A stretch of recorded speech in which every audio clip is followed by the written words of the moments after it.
Uh, Kiska, actually, I request all of you, either you put your photo, okay, for the display. Otherwise, you let your initial be. Some people are putting that, I mean, they have some fashionable photos. That is not entertained here. Understand? Yes, Okay, today's class, it is okay. The next class, you please change the photos and other things, whatever you are displaying. Let it be your initial, but I don't like putting some fashionable things. Okay, this is like a official site, unprofessional one.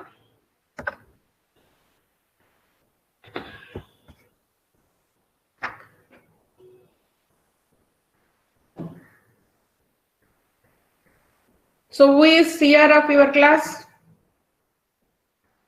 Beta?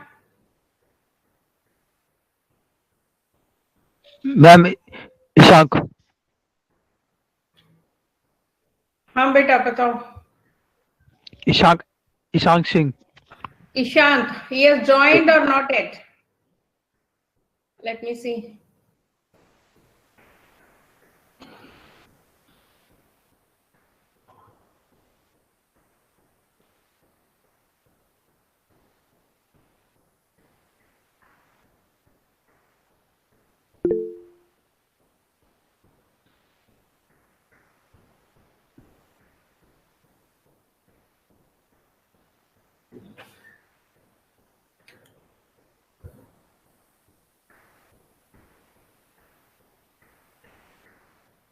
And roll number 29 also.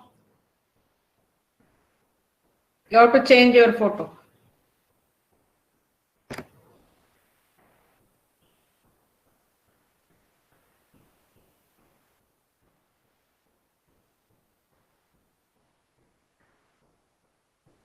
Okay, 2 more minutes, we will wait.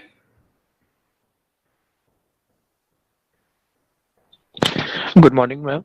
Good morning. Ma'am, my name is Sagat Monti. Ma'am, I Okay. was a student of NT earlier, but in I got upgraded to DTU.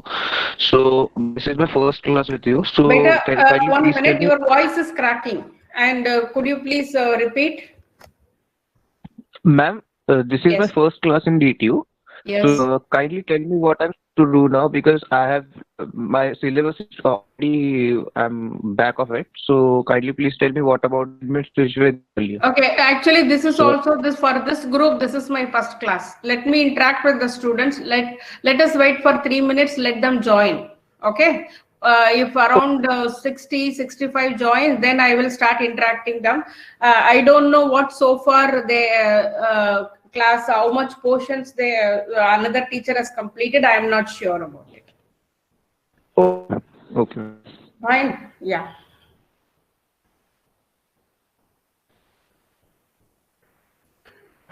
Better message karo. Let them join as early as possible.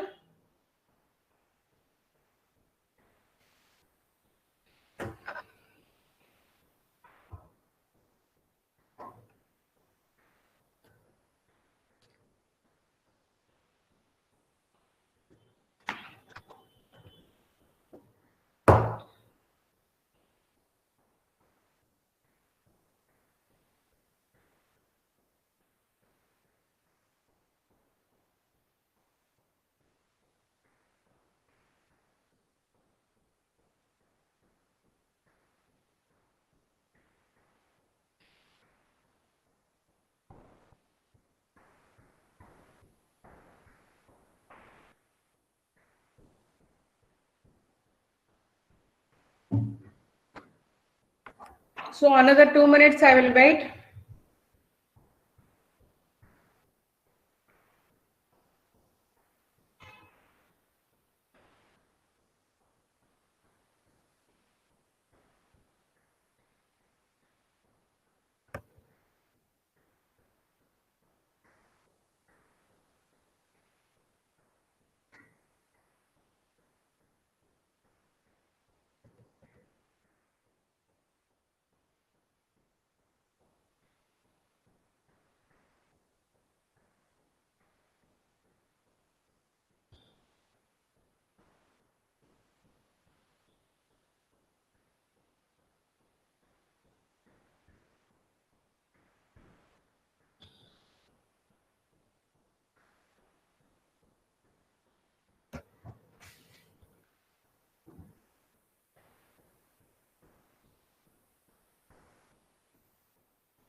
Okay, let me start the class.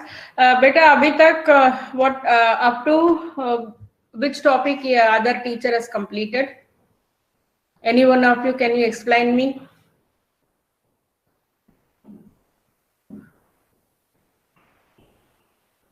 Hello.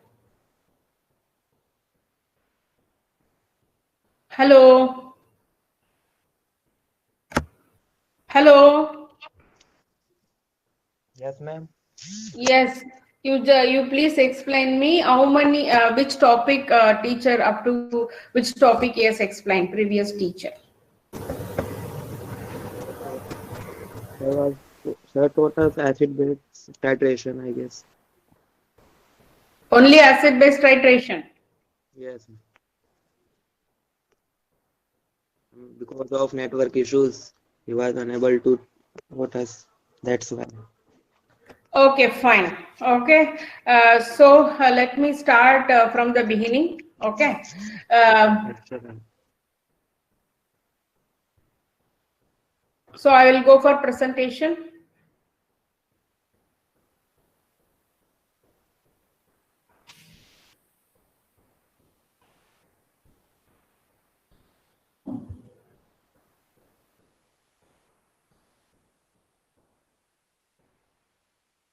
Can you see my screen?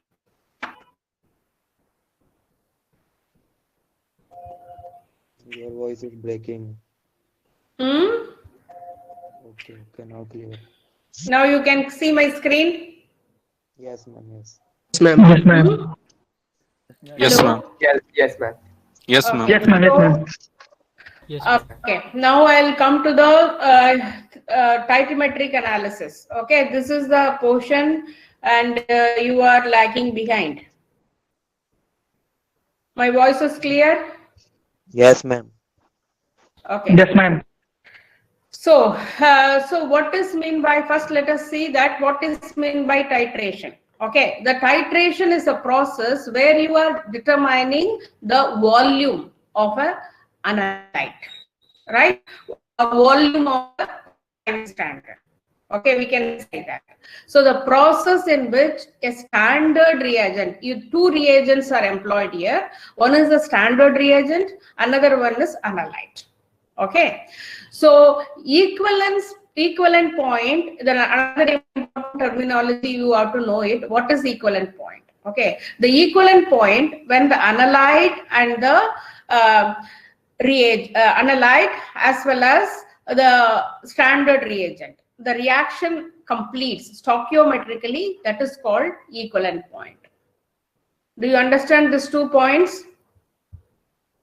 Ma'am Hello? Titration को एक बार explain कर दिए सही से Hello? Ma'am Yes, titration please. को एक बार explain कर दिए टाइट्रेशन Okay. एक्सप्लेन कर दिए एक So बार सही titration is a process which involves two solutions. That is, one is a standard solution, another one is an analyte. Okay. So in this process, you are determining the volume of the standard solution. Okay.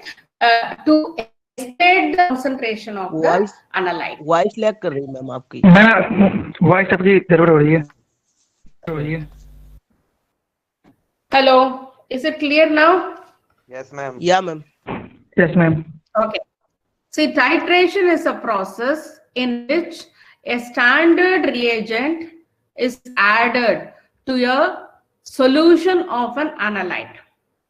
Okay.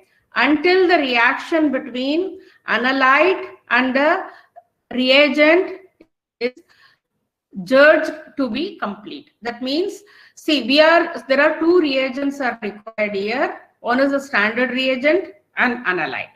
Okay, we are finding the volume of the standard reagent, how much it is reacting with the analyte. Okay, so analyte is a so you are determining using this volume of standard reagent, you are determining the concentration of the analyte. Fine with this? Analyte means ma'am Analyte, see, there are two reagents you are taking. Analyte is a solution to be analyzed. whose concentration has to be determined. Right? Okay, ma'am. One solution is having concentration, you don't know the concentration. Another solution, you know the concentration. Fine? Is it clear? Yeah, ma'am. Yes, ma'am. So equivalent point is the point where analyte and the reagent react and the reaction completes. The point at which the reaction completes between analyte and standard reagent. Fine? That is called equivalent point. The point in a titration when the amount of added standard reagent is exactly equivalent to the amount of the analyte. That means to the analyte and standard reaction. Ma'am, Yes. one student is unable to join. He's messaging us. Yeah, actually you have just let him wait. Okay, I will complete this point. Okay, the point in a titration when the amount of added standard reagent is exactly equal to the amount of the analyte. That means the point at which the reaction between the standard reagent and analyte completes stoichiometrically. Stoichiometrically means theoretical completion of the reaction. Point is clear? Yes, ma'am. Yes, ma'am. Okay. So let me allow him.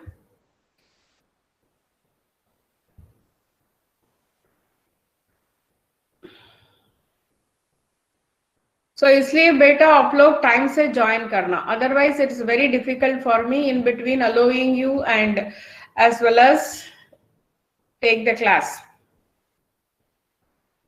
Fine. Within 10 to 11 class means within 5 minutes you all should join.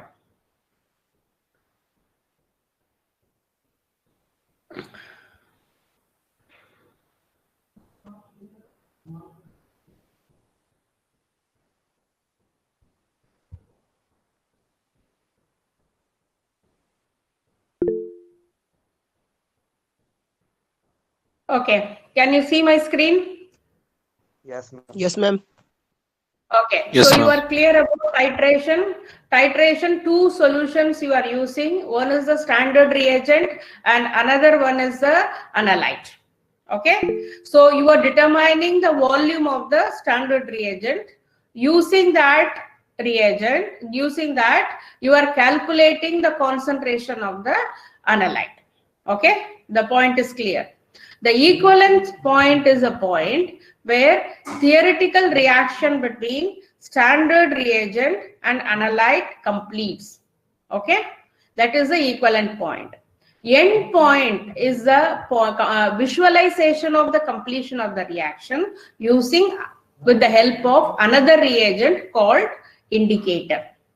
Okay, so see, equivalent point is a point where stoichiometrically the reaction is completed. The end point is a point you are visualizing the completion of the reaction using the other reagent, some other reagent called indicator. Is it clear? Yes, ma'am. Okay.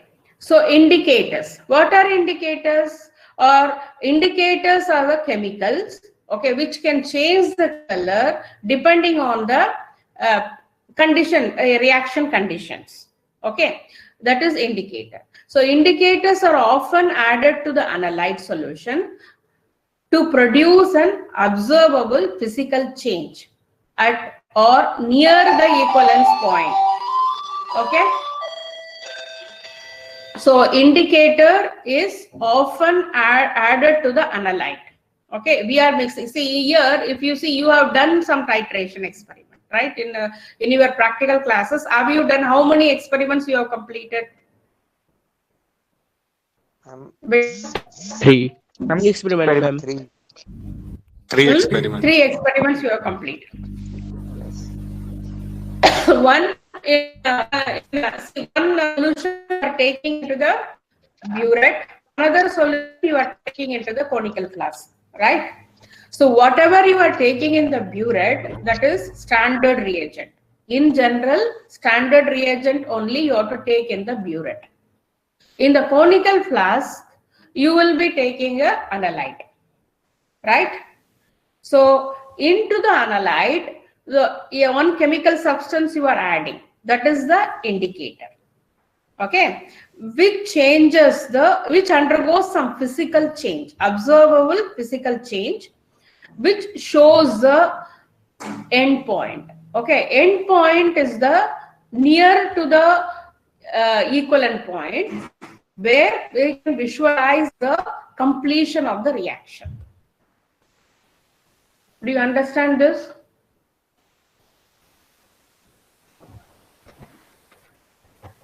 Beta? Hello? Yes, ma'am. Okay, I'll move on to the next slide. Titration error. As I explained you, there are two things, equivalence point and end point. Okay, so obviously there is a difference. Okay, equivalent point is a theoretical completion of the reaction. End point, you are visualizing the completion of the reaction. Obviously, the end point and this equivalence point, there is a difference. Okay, that difference is called titration error. So the difference in the volume or mass between the equivalence point and end point, that is titration error. So you got it? मुझसे titration error क्यों कहते हैं? Hello, this is because, see, theoretically, see, you are reacting, so you are making to react. So let us say that 1 mg of a substance with another 1 mg of the substance. Okay, when the reaction is completing, okay, theoretically the reaction completes, right? So that much, I mean, X amount of standard reagent is reacting with Y amount of your analyte. So when these two are reacting and you are not completion of the reaction, you cannot visualize, right? So in order to visualize, you have to add extra drop, right? Then only the color change will take place. Ma'am फिर ऐसे भी reactions होते हैं जिसमें equivalence point और and point एक ही उस पे पॉइंट पे आ जाए वह जगह? नहीं आ जाएगी बेटा. So two are colorless solutions. Even though if you take a colorful solution, the completion of the reaction you cannot visualize. Oh, that cannot be seen at all. Okay. For that you need another substance. So see what is meant by neutralization. Suppose you are adding acid with the base or base with the acid. Neutralization means neutralization में pH क्या होता है? pH 7 होता है, 7, right? Exactly 7 होता है. So whatever the substance you are adding, the indicator you are adding, that will be inactive, okay, in that pH. Okay, so if you put the extra drop, whether you are putting the base or acid, according to that there will be a pH change, right? Yes, ma'am. Okay. So due to that pH change, different pH, obviously indicator will change the color. समझ गए? जी ma'am. Okay. So that's why the extra drop you are adding, whenever you are adding the extra drop, obviously you are exceeding the concentration. You are exceeding the standard reagent concentration. Okay. So then the theoretical and experimental value are different. Okay, theoretical volume and experimental volume is different. Okay, so that's why the difference between the volume of equivalence point and the volume of end point. Okay, so equivalence point is small, end point is big. End point minus equivalence point will give the titration error. You got this equation? Yes, ma'am. So the end point, the actual volume of reagent required to react, that is end point. Equivalence point, the theoretical volume to reach the equivalence point. This is called equivalence point. So indicators. What are the indicators? And the physical change, the appearance or disappearance of a color. When you add you see, you must have noticed in the first experiment, so determination of the strength of commercial hydrochloric acid. In this titration, you must have realized that you have added, which indicator you added in this experiment? Beta? Methyl orange.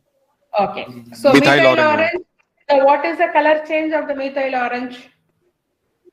Yellow to pink. Yellow to red hoga. Okay. So the physical change is happening from yellow color to the red color. Okay. The appearance or disappearance of a color. The change in color. Okay. That is called, sometimes it is a disappearance of turbidity or appearance of turbidity. Okay. This also can happen. Okay, this type of substances which can lead the physical change at the end point, that is called indicators. Okay, so we were talking about the standard solution which you are generally take in the burette. Okay, that is the reagent of exactly known concentration. You should know the concentration of the standard solution that is used in the titration analysis. Okay. So you need two solutions. One is the standard solution and another one is the analyte. Fine? Fine with the slide? Yes, ma'am. Yes, ma'am.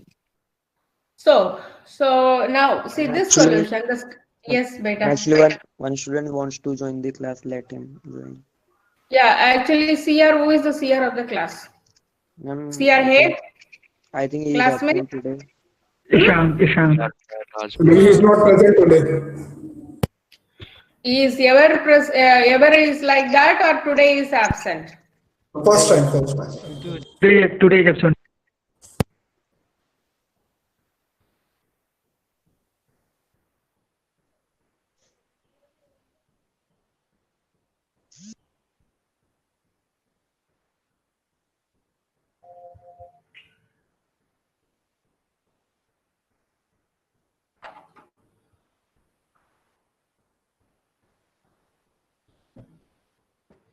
Okay, so the standard solution is made out of primary substances. Standard solutions are made out of primary standards or primary substances. Okay, so now we have to know what is primary standard. So the primary standard is a highly purified compound that serves as a reference material in volumetric or mass titration method. So in general, the primary standard substance is a reference material. So you are, with reference to this only, you are going to calculate the concentration of the analyte. Okay. So in, for example, in the case of commercial hydrochloric acid and sodium carbonate titration, which one is the primary standard? Beta? Hello? Hello? Yes. Yes. HCl. HCl. No. Na2CO3 होगा. Na2CO3 होगा, ma'am. is a primary Primary standard. standard. Yes. So what are the criteria required to be a primary standard? It should be highly pure, atmospheric stability होना है. That means, see, it should be around more than 99% purity होना है. Okay. Atmospheric stability means, so if you keep a sample in atmosphere, for example, you are storing a substance, chemicals in a bottle. Okay. If you store like that, that chemical should be stable forever. Fine. So that type of substances are primary substances or primary standards. Do you understand the second point? Atmospheric stability. Yes, ma'am. So then absence of hydrate water. The substance that should not absorb water from the atmosphere. Okay, so it should not react with the, or it should not absorb any moisture from the atmosphere. In general, some of the substances, if you keep it in a bottle also, if you make it tight, close also, it will absorb. Okay, what, for example, sodium hydroxide pellets. You know that sodium hydroxide is available as a pellet. Okay, if you keep sodium hydroxide openly, if you keep in a bottle, after some time you can see the water in the bottle, or it will become watery. Okay, so that means the sodium hydroxide is absorbing moisture from the atmosphere. So that it should not be for the standard primary standard substances. Fine. So Yes, ma'am. modest cost. It should be as cheap as possible.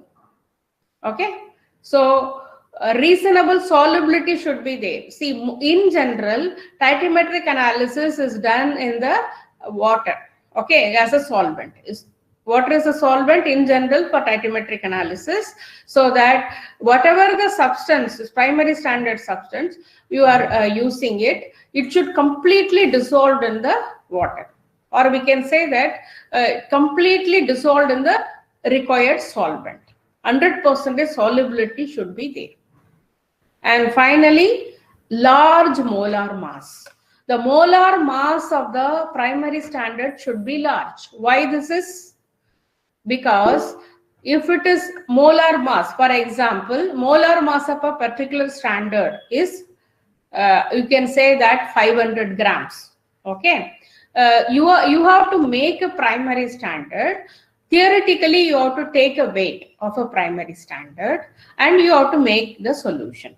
Fine. So while you are taking weight, so if you miss very little amount in microgram quantity or milligram quantity, it doesn't affect. Okay, it doesn't affect the weight of the error. Okay, theoretical doesn't change the theoretical weight. In case the molar mass is very less, 1 gram is a molar mass. If you miss 1 mg while taking the weight, obviously you are theoretically you are taking how much? 99 or 1 gram or 999 milligrams, right? If you miss 1 milligram, so you are causing an error. Do you understand this point? Large molar mass. Yes, ma'am. Ma'am voice lag कर जा Okay, beta go internet. Sometimes it's a problem only. Okay, internet is not in our hand. Ma'am repeat कर दिए एक बार Last point. Repeat कर दिया. The molar mass. Molar mass. Large Yes. molar mass. Hello, am I audible now? Yes. Yes ma'am Yes, ma'am. So large molar mass means the substance, whatever you are taking, the primary substance should have a higher molecular weight. Okay, if you substance is higher molecular, right? While taking the weight, if you miss a little bit, it doesn't matter at all. Suppose you are taking the 1 kg, you are weighing.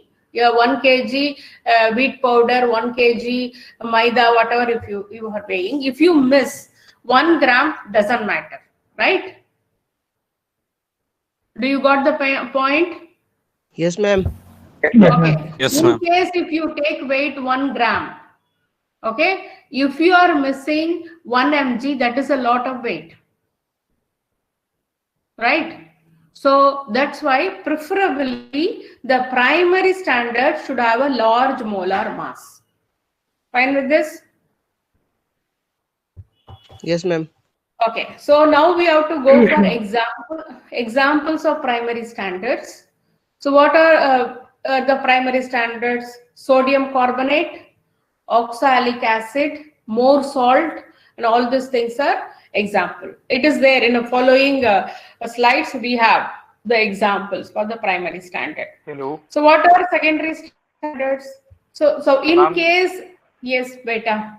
Ma'am, one student is continuously messaging. No, let him wait for some more time. Teacher is getting disturbed, right? Oh, okay. That is his fault, whatever he is coming. Let him wait. I will allow him after some time.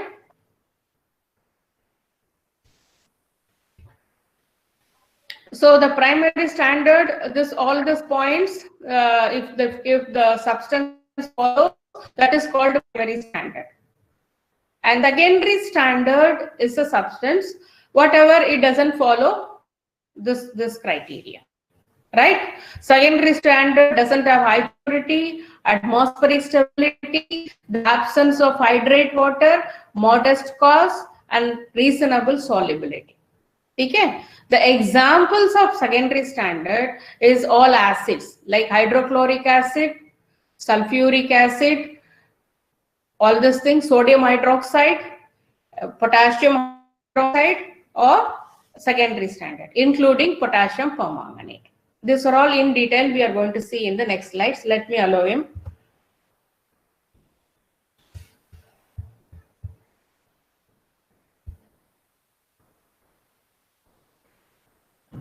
कौन है अभी तक नहीं आ गए?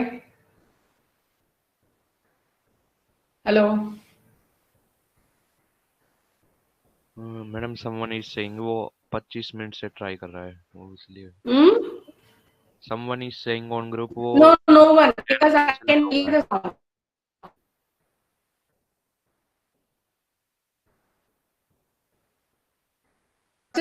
से कौन करेगा? I can hear the sound. Voice lag हो रहा है थोड़ा सा और सुन तो पा रहे. Hello. Yes ma'am. So I am hearing the sound. I can allow them. There is no problem. We are Fine. saying okay. Yes, please. Roll number 21, please. मैं वही कह रहा था मैडम वो कह रहा है ग्रुप पे बार बार और कुछ नहीं कहा मैंने.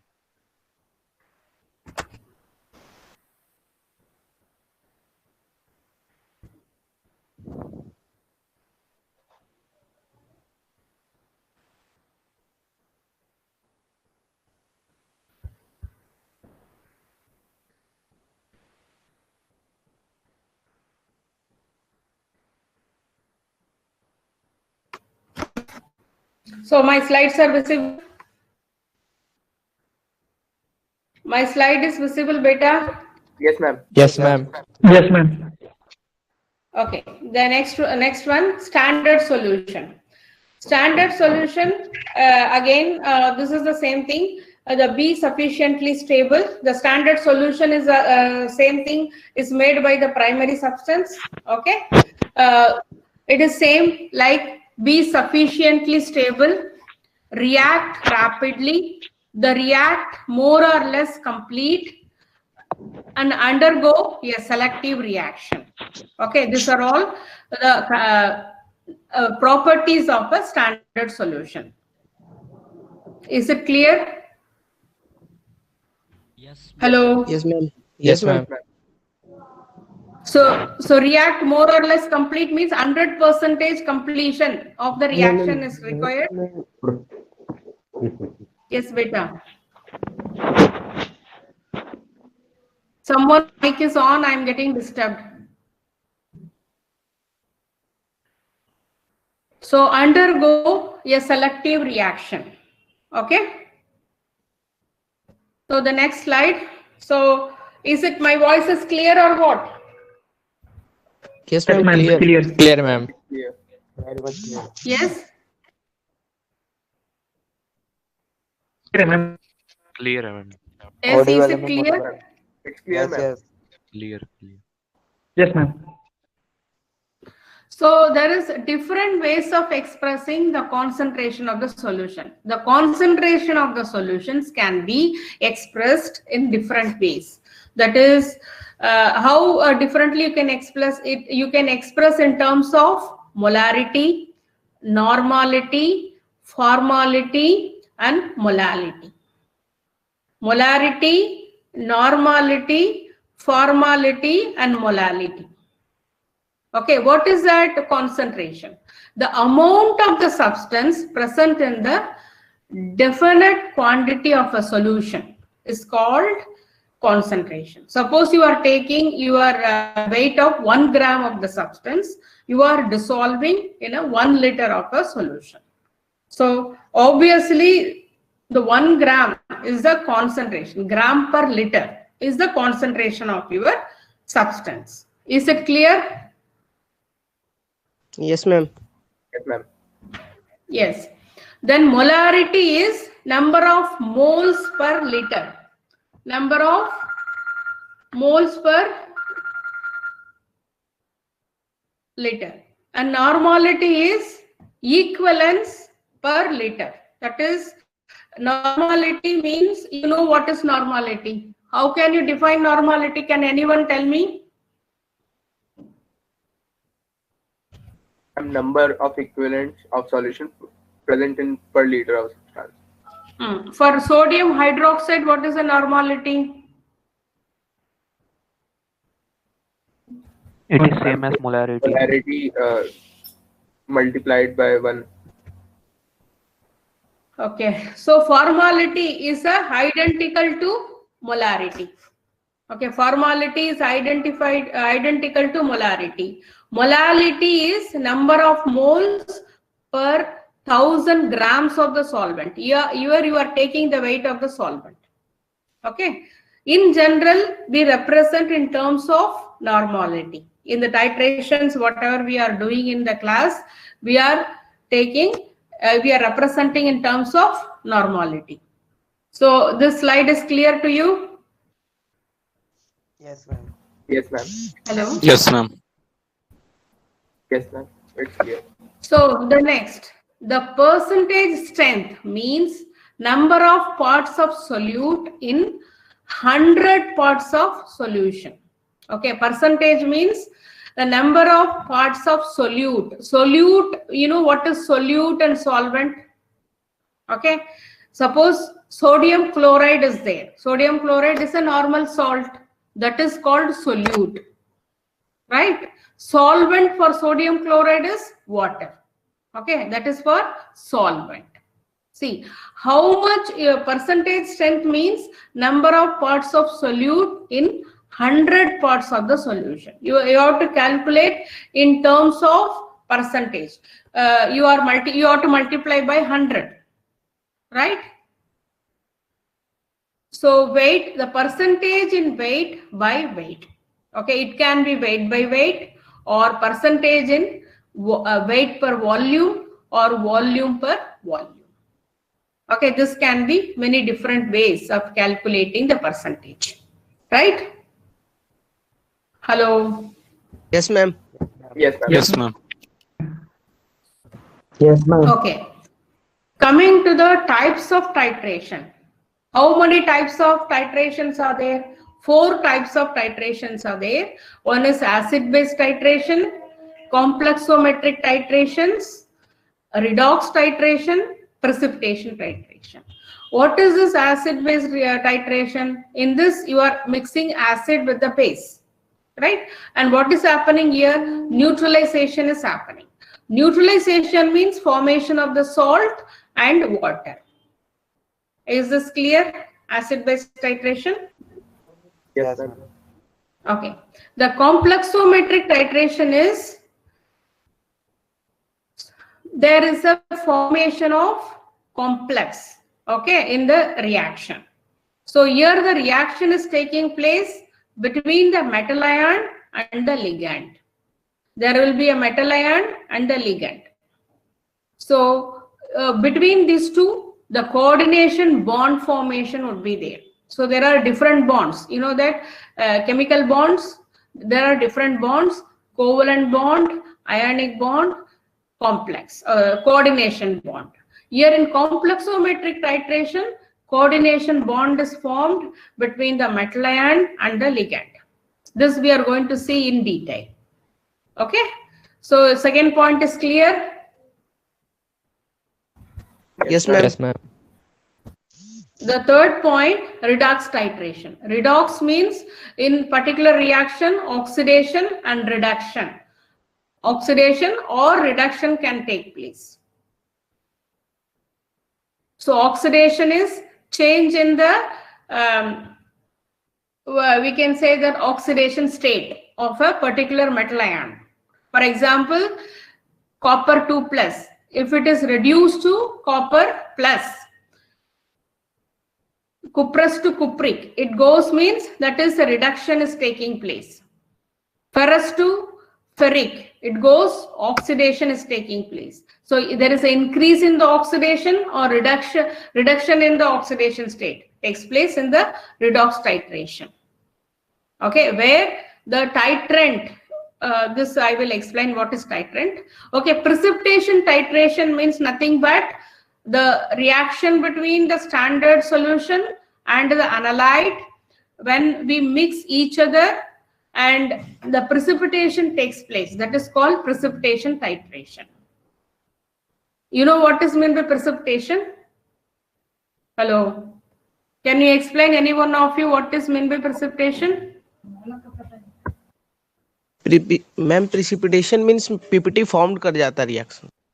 What is PPT? That is short form of precipitation. Okay. So, yeah, insoluble substance. Formation of insoluble substance. When two solutions are reacting, solution 1 and solution 2, if there is a formation of insoluble substance, that is called precipitate. Fine with that? Yes, ma'am. Yes, ma'am. Okay. So you know what is acid-base titration, complexometric titration, redox titration, and precipitation titration. Okay. So now we are going to see in detail the acid-base titrations. Okay. So acid-base titration is nothing but neutralization reaction is when an acid and a base react to form water and salt. As I told you, it's a acid-base titration is nothing but neutralization reaction. Here, a salt and water is formed. Fine? Fine. Fine, ma'am.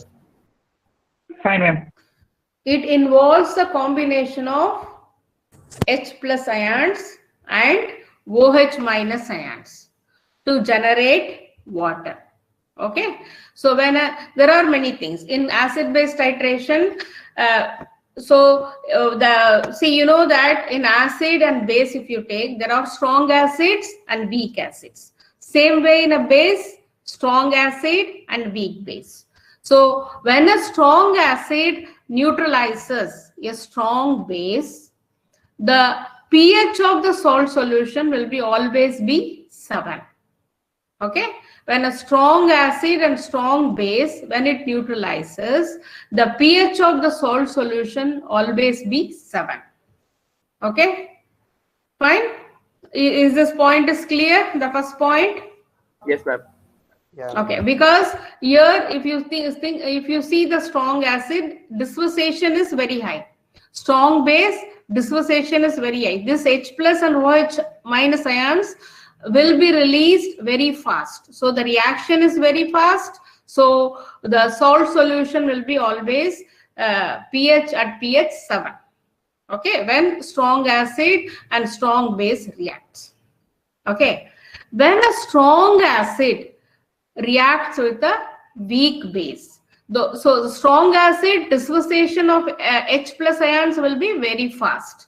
Weak base, rather, it is very, very slow. In that case, what's happening? So it will dissociate very fast, this will dissociate very slow.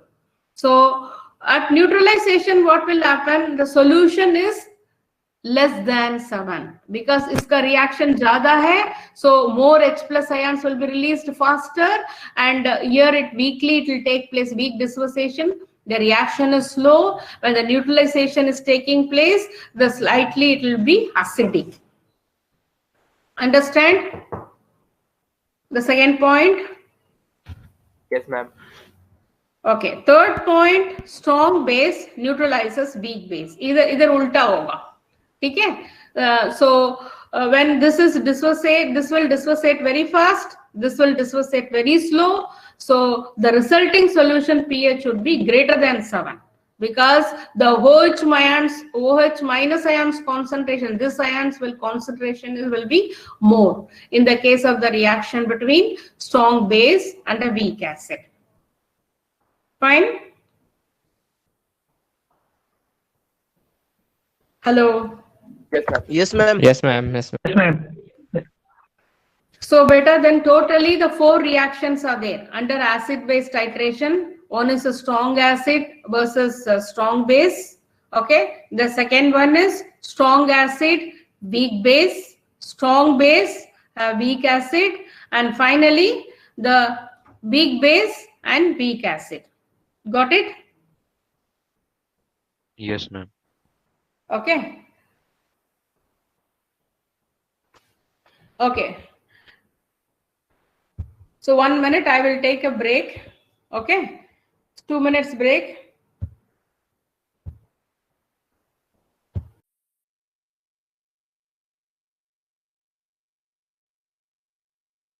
Attendance.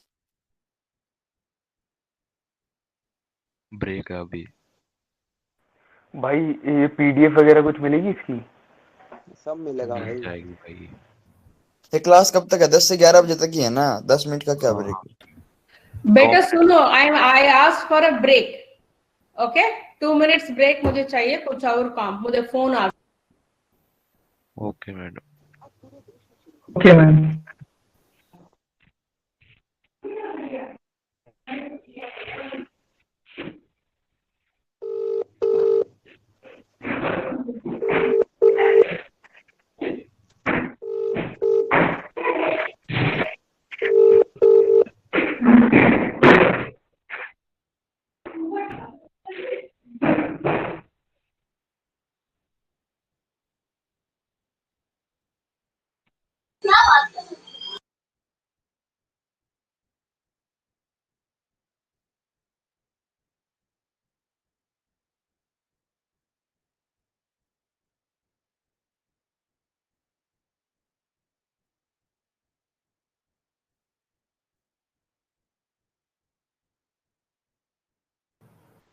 Okay, hello beta. Yes, ma'am. Hello. Yes, ma'am. Yes, ma'am. Am I audible? So here you can see in this slide there are some indicators, right? So what are the indicators? You can see the methyl orange which changes pink to yellow color. Okay, the pH range of the color change is 3.2 to 4.5. In this, that means below 3.2 it is pink in color, above 4.5 it is yellow in color. Okay, the color change region is 3.2 to 4.5, and methyl red and red to yellow color. Okay, the litmus is also a indicator. It will change red to blue. The 5.5 to 7.5 is a color change pH range. Okay, phenol red, phenolphthalein color change region is given here.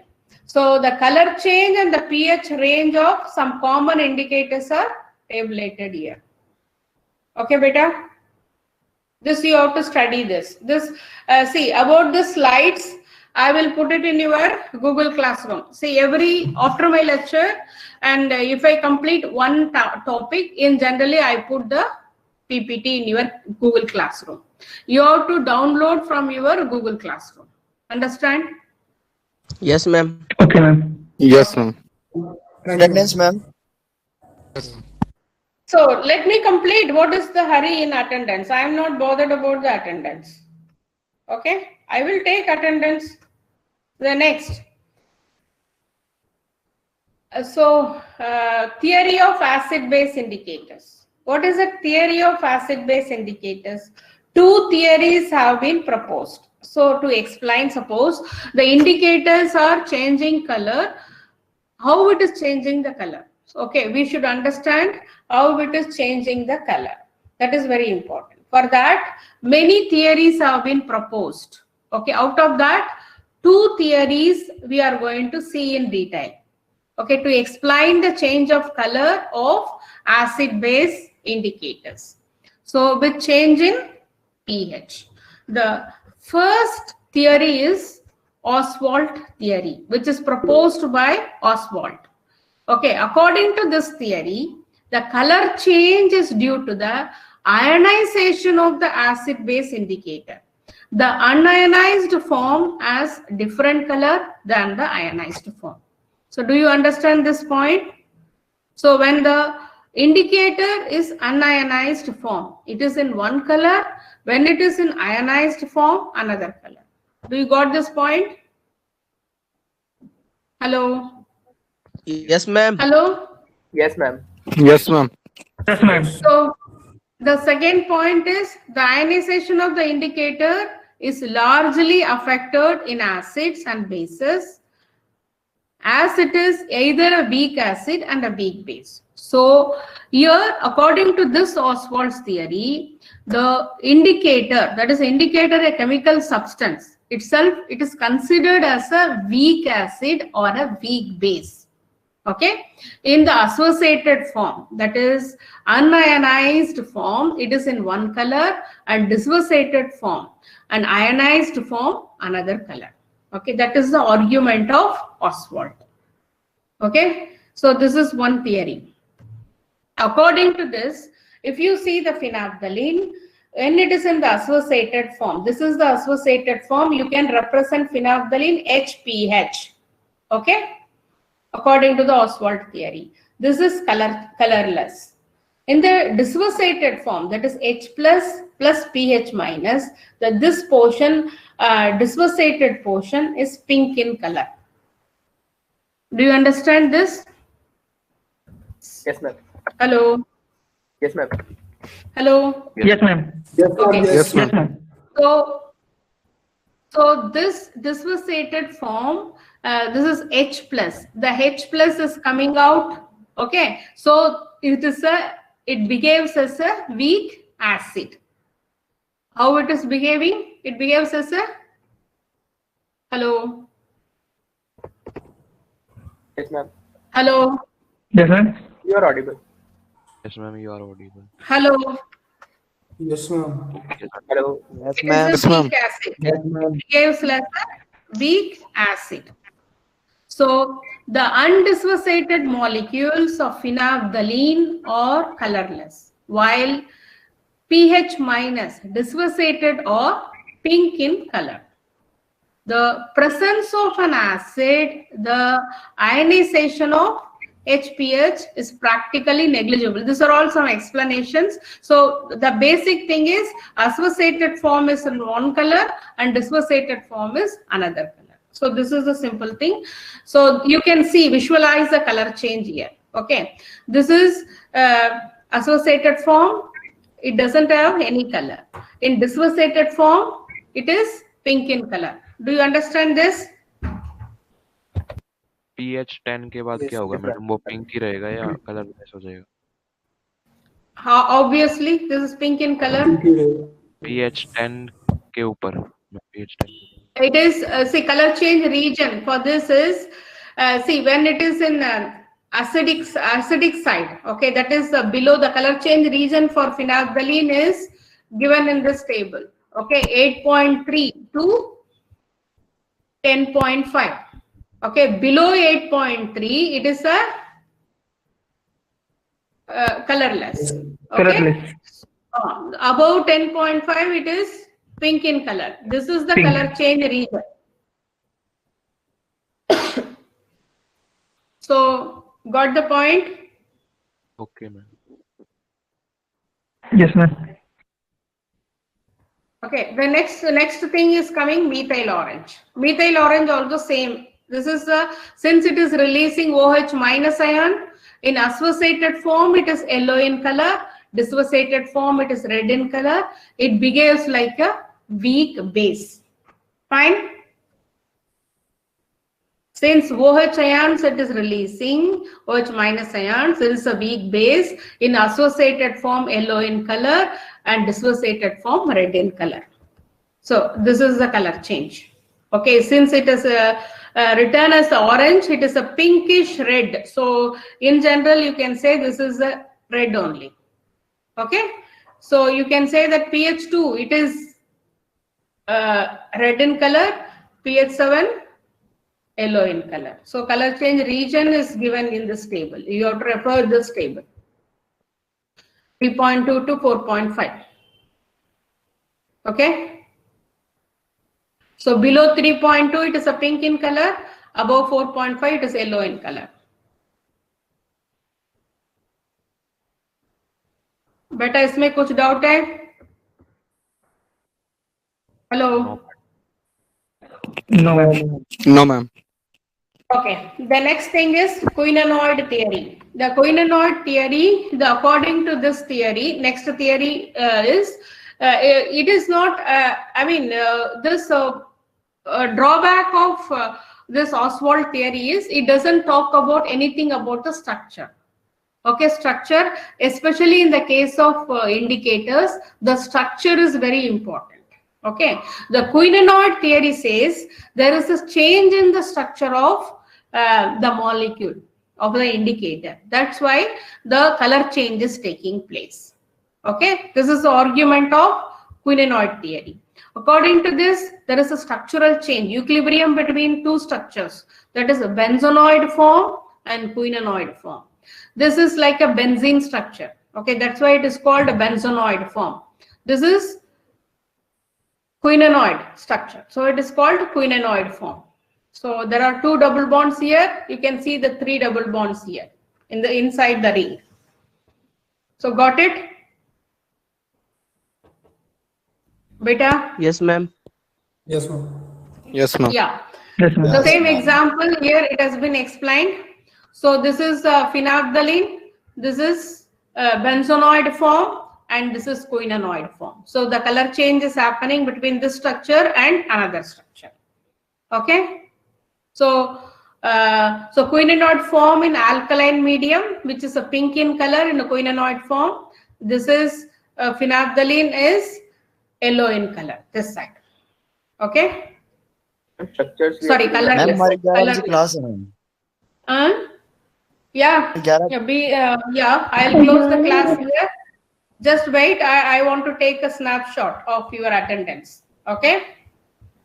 Okay, ma'am. Okay, madam. Who is that? 63 roll number. I'll take the snapshot. You please wait.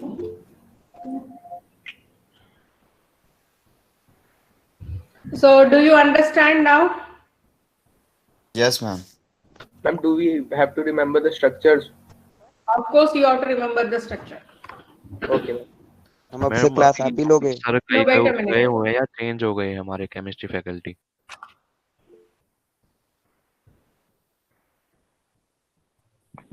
So, I am taking the snapshot.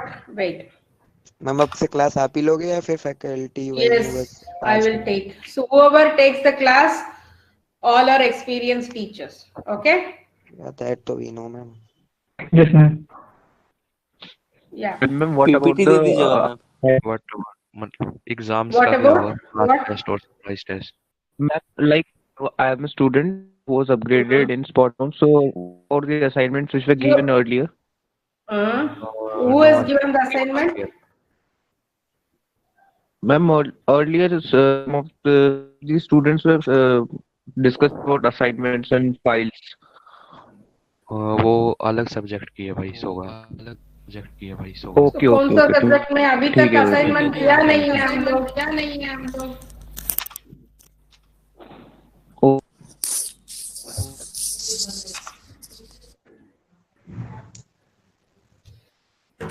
Okay, so what I do is, in general, I put the slides as soon as I complete my topic. Okay, for example, tonight I will put some of the slides you should go through, and whatever the portions we are completing, listen, whatever the portions you are completing, you have to decide your test. The first class test should be in the duration of January 4th today to the January, between January 4th and 15th. Okay. So 15th is the which date? Some important things, and 15th is on Friday. So the Friday 15th you will be having the class test. Whatever the portion I complete, you have to appear for the class test. Class test will be taken in the Google form. Sorry, not in the Google form, Google Classroom. Okay, I will upload the question paper. I will give you 1 hour time. Within 1 hour, 6 questions you have to answer. 6 questions for 15 marks. Whatever the portion we will complete up to 14.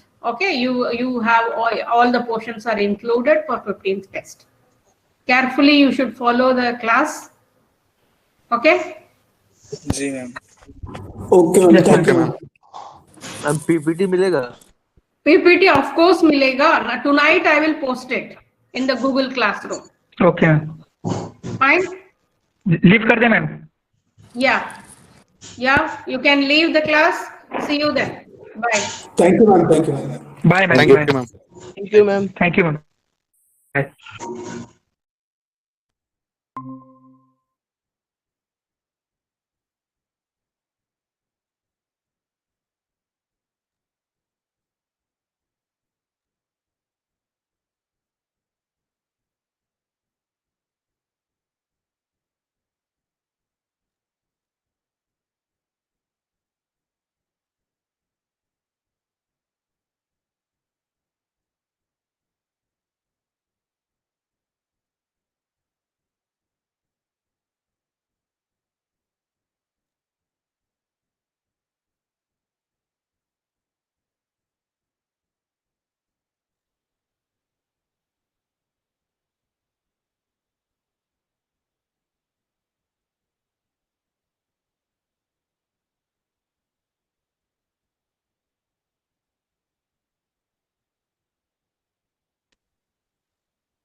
Hello. Hello.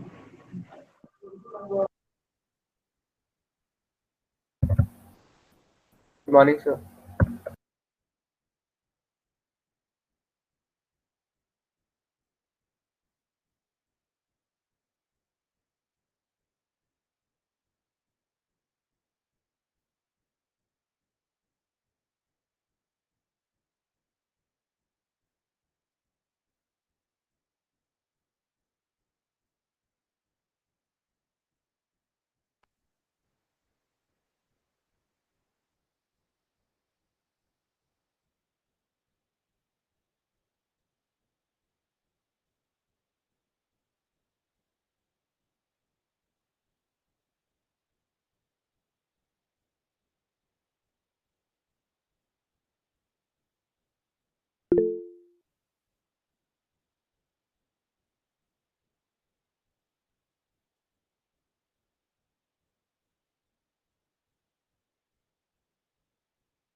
So good morning all. I'll begin with your attendance, but still some people are joining. Is there someone who has been allotted this group recently? Yes, sir. Can you please introduce yourself so that? So my name is Saugat Mohanty, and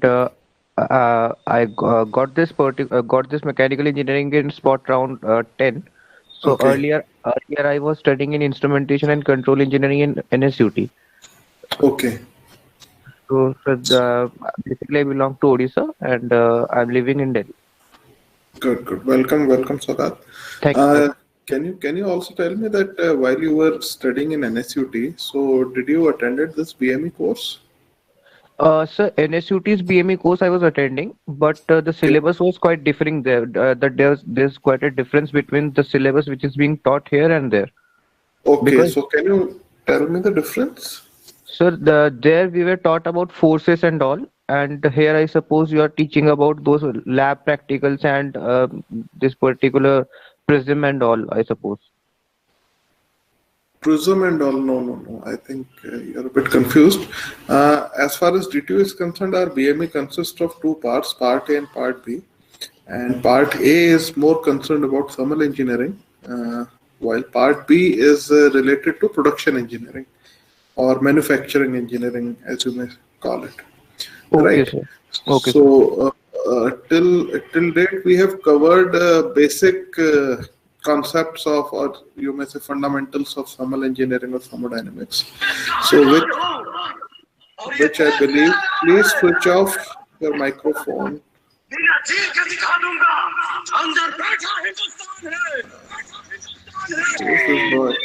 Sir, this is an official person.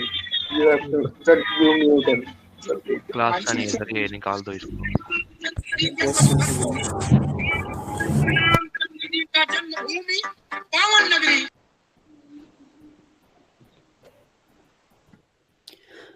Good morning, sir.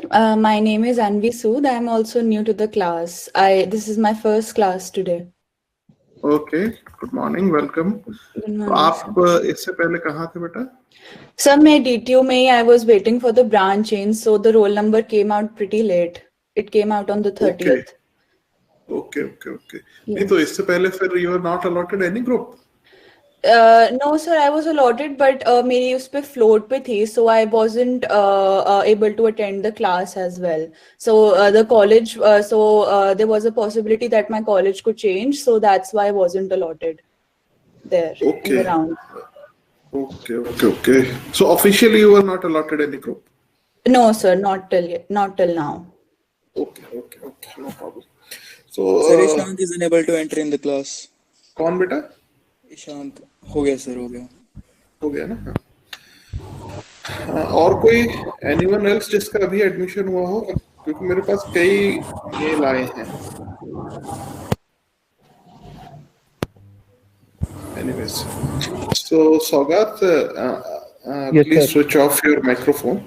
As I was sharing with you new people that Part A is concerned with thermal engineering, I am dealing with Part A. Whatever we have covered till date is more or less fundamentals of thermodynamics, which I am sure you must have read in your 11th, 12th, or maybe while preparing for JEE, right? So basically what we have covered is system, surroundings, and what are the thermodynamic properties, what is a cycle, and all those kind of things. Nothing core, as if I may call it that way. So and the book that I have referred to all these students, because they are not from mechanical. If someone is from mechanical, then probably he should go with some other book. But for others, I have referred a book on thermodynamics by Cengel and Boles. All right, Cengel and Boles, Boles. Sir, I am for mechanical. Which book should I prefer?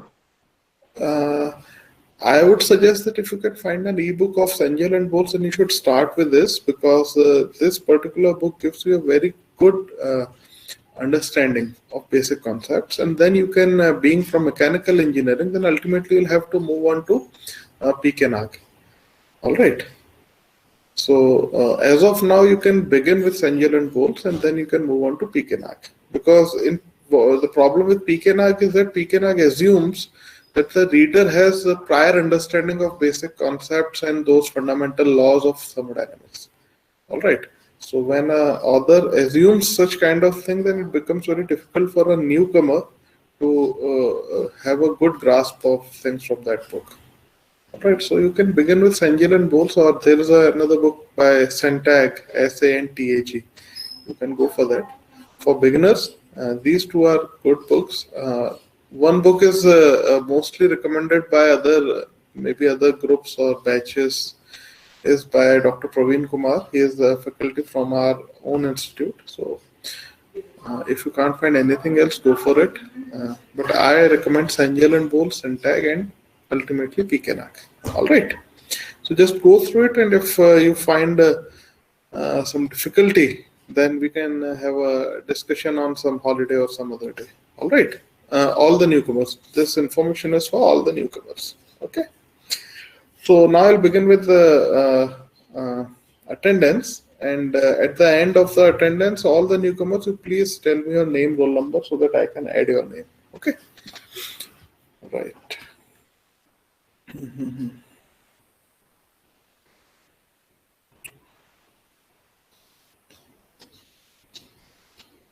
Okay.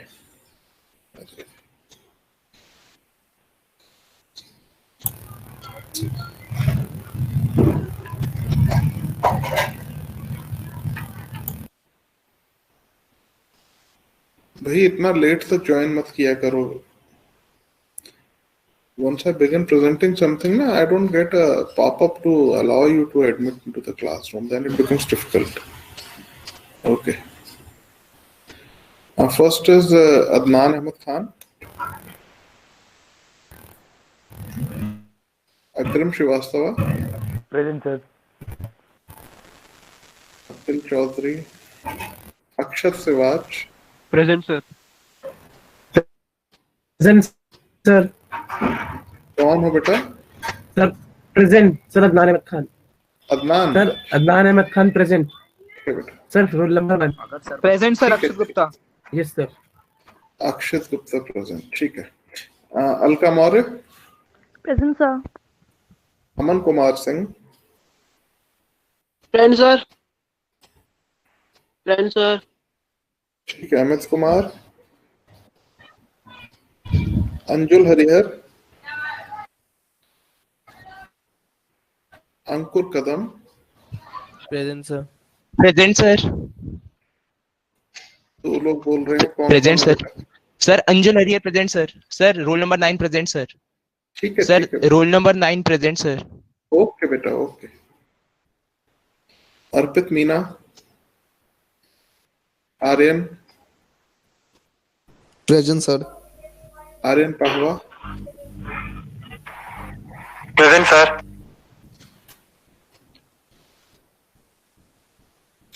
Again Aryan Sharma. Present, sir. Sir, present. हाँ हाँ. Aryan Singh. Ayush. Present, sir. Ayush आनंद. Present, sir. भविष्य. Present, sir. Dakshesh. Present, sir. Deepanshu. Present, sir. Present, sir. ध्रुव.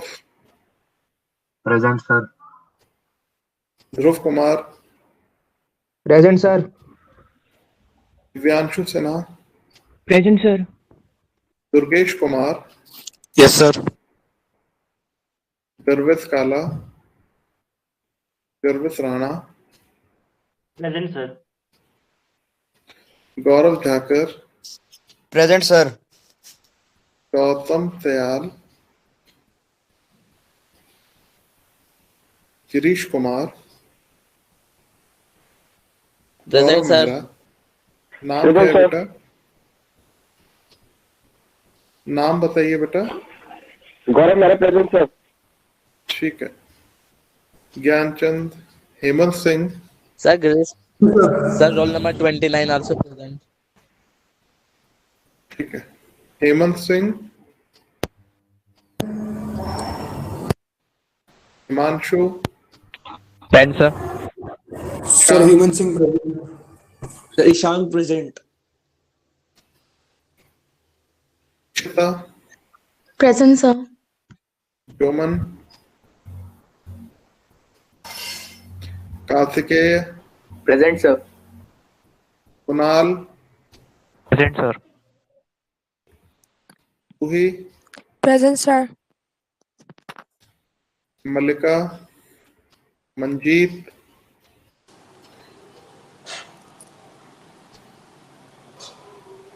Manu S Anand, Present, sir. Mayank,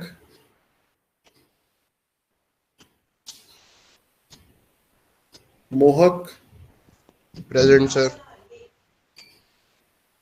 Mohammad Mahfooz Raza, Present, sir. Muaz, Mukul, Present, sir.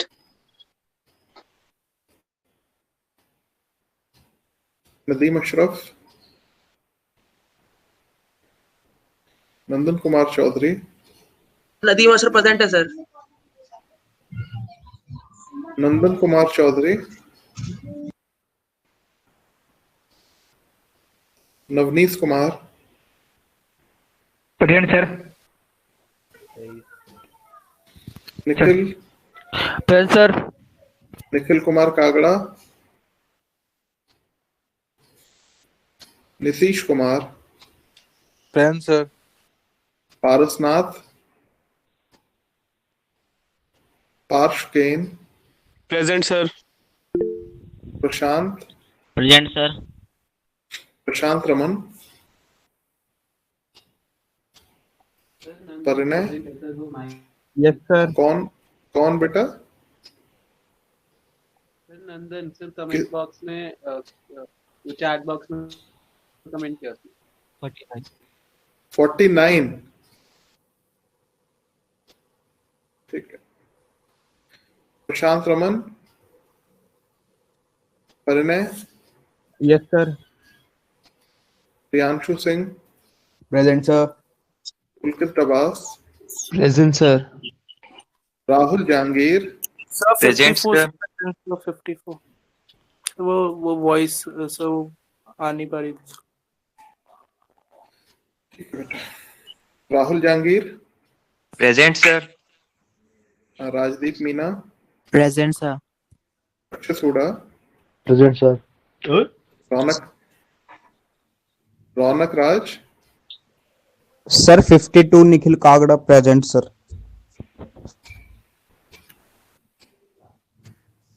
और sir मैं last class में भी present था sir, मेरी absent लगी हुई है। बेटा तो लास्ट क्लास में देखते नहीं हो हैं या भाग जाते हो लॉगिन करने के बाद? सर मैंने आपसे पूछा भी था ना वो टेस्ट के लिए, मेरा टेस्ट सबमिट नहीं हुआ था। बात वो नहीं है, जब अटेंडेंस लग रही है अभी दिखा ना आपको, तो उस वक्त भी दिखा होगा। चलो Ravishankar, present sir. Riyanshu Sharma, present sir. Sachchidanand, present sir.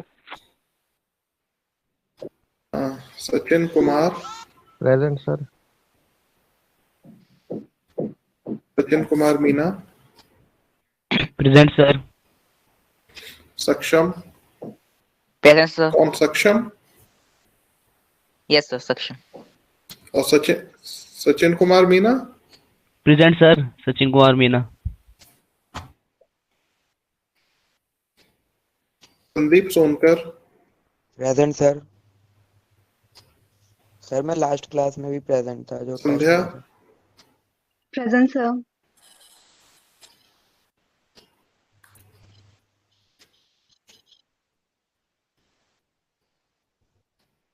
Sankalp, present sir. Sanskar, Santosh, भावुक, प्रेजेंट। सर ये संतोष एंट्री मांग रहा है, शायद संतोष ही है। Present sir. संतोष प्रेजेंट है? एंट्री मांग रहा है वो क्लास में। अरे इतना लेट एंट्री थोड़ी मिलेगा। Roshan present? Yes sir. Omvir? 77 present sir. Present, sir. 77 present. Omvir present. एक मिनट, ओमवीर प्रेजेंट सर। 27 ठीक है बेटा। हर्षित? Present sir. ठीक है। जो नए बच्चे जिन्हें अलॉट हुआ है वो मुझे अपना रोल नंबर बताइए। Sir 2K20/A4/84। 84 बीच के बच्चे कहाँ गए? पता नहीं सर। चलो, आपका नाम पूरा? सर सौगात मोहंती। बेटा पूरा नाम? सौगात मोहंती। SAUGAT space MOHANTY। ठीक है बेटा। Okay sir. So mine is 82.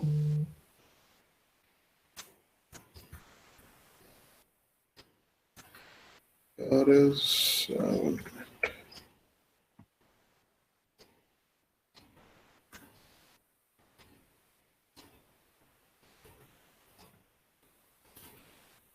82 name? Anvi Sood. ANVISUD.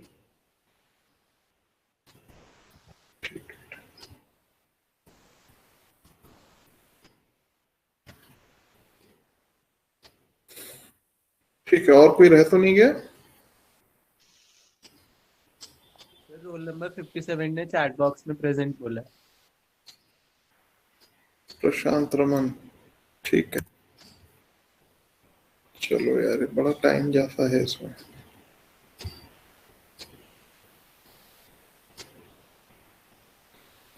भाई संतोष, ये कौन सा टाइम है ज्वाइन करने का? एनीवेज, संकल्प हैज लेफ्ट द मीटिंग। नहीं सर, मैं हूँ अभी। अच्छा सर, वो डिवाइस स्विच किया था मैंने। ठीक है।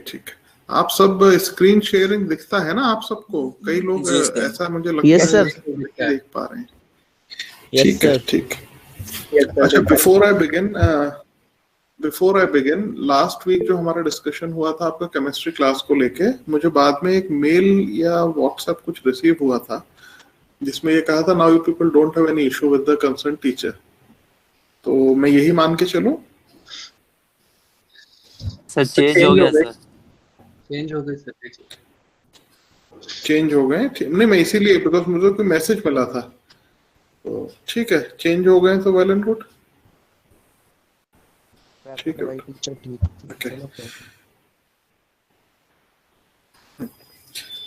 चलिए, let us begin with our second unit, that is first law of thermodynamics. अभी तक हमने जितने भी कॉन्सेप्ट इन शॉर्ट ब्रीफ में समझे हैं इंडिपेंडेंटली, अब धीरे धीरे वो सभी कॉन्सेप्ट आपको अप्लाई करने पड़ेंगे। कहीं ना कहीं जब भी हम इसे पढ़ेंगे या आप कोई बुक पढ़ेंगे या कोई न्यूमेरिकल सॉल्व करेंगे, तो ये सारे कॉन्सेप्ट वहाँ आएंगे। अच्छा, कॉन्सेप्ट से मतलब है कि भाई, if you can remember in the beginning of our class I told you that there are words which have two separate kind of meaning. One which you use in your general parlance, in your daily usage, right? Maybe in thermodynamics also it has the same meaning, maybe. But if we are using a word, a term in thermodynamics, then as far as that subject, that thermodynamics goes, that term has a very specific meaning. And that's why in the entire unit of fundamentals or basics or introduction, you may call, we have discussed so many different things because they have a defined set of interpretation and defined meaning when they're used in thermodynamics, right? And in the context of that meaning, they will be used and they will be applied in the coming, you can say, units or syllabus of your part A, right? अभी तक हमने systems, boundaries, जो भी interaction है energy and work का, वो सब समझा देखा. अब हम आते हैं उसी का एक एप्लीकेशन. बिफोर हम फर्स्ट लॉ को प्रॉपर्ली डिफाइन करें और उससे आगे चलें, कुछ छोटी छोटी चीजें अभी और रह जाती हैं, क्योंकि अब ये जब फर्स्ट लॉ की हम बात करेंगे तो first law pertains to a kind of process. ठीक है, वो किसी पर्टिकुलर स्टेट की या किसी पर्टिकुलर पॉइंट की बात नहीं करेंगे, हम एक प्रोसेस की बात करेंगे. जो प्रोसेस पर हमको जाना है फर्स्ट लॉ के लिए, when we are supposed to deal with the process while studying first law of thermodynamics, then it is advisable to first briefly review or revise the concept of reversible processes. That you all know that there are two kinds of process. One is reversible, one is irreversible. We also know that when the initial and final states of a process can be achieved. I mean, if say suppose there is a process in which we move from A to B, and by some means if we are able to retrace that path and return from state point B to state point A, then we call that process reversible process, right? And a process in which the initial and final state points are same, then we call it as a cycle, right? So a process in which initial and final state points are same, we call it as a cycle. And a process in which we are able to retrace the path followed while we are traveling from A to B, if we are able to retrace the same path and return back from state point B to state point A, that is final state point to initial state point, by retracing the same path. Okay, try to understand, we have to retrace the same path. It is important to get back from state point B or final state point to the initial state point, but it is very, very important that you are able to retrace the exact same path from which you reached from initial state to the final state point. Okay, if you are able to do that in a process, then that process becomes a reversible process. These two things we know. Third thing we know, that in nature or in the real world, it is almost impossible to have a reversible process. Why? Because there are certain kind of irreversibilities which are present in nature in every kind of process. Okay, so we may try to achieve reversible process theoretically, but when we talk about real world or when we talk about natural processes, then there exist one or the other kind of irreversibilities. This is the third thing we know from our knowledge so far. Fourth thing is that when we talk about thermodynamics as a subject, or when we go on for some thermodynamic or thermal analysis of a system, then as I've already told you, for the sake of simplicity of our analysis, ठीक है ना, for the sake of ease of our analysis,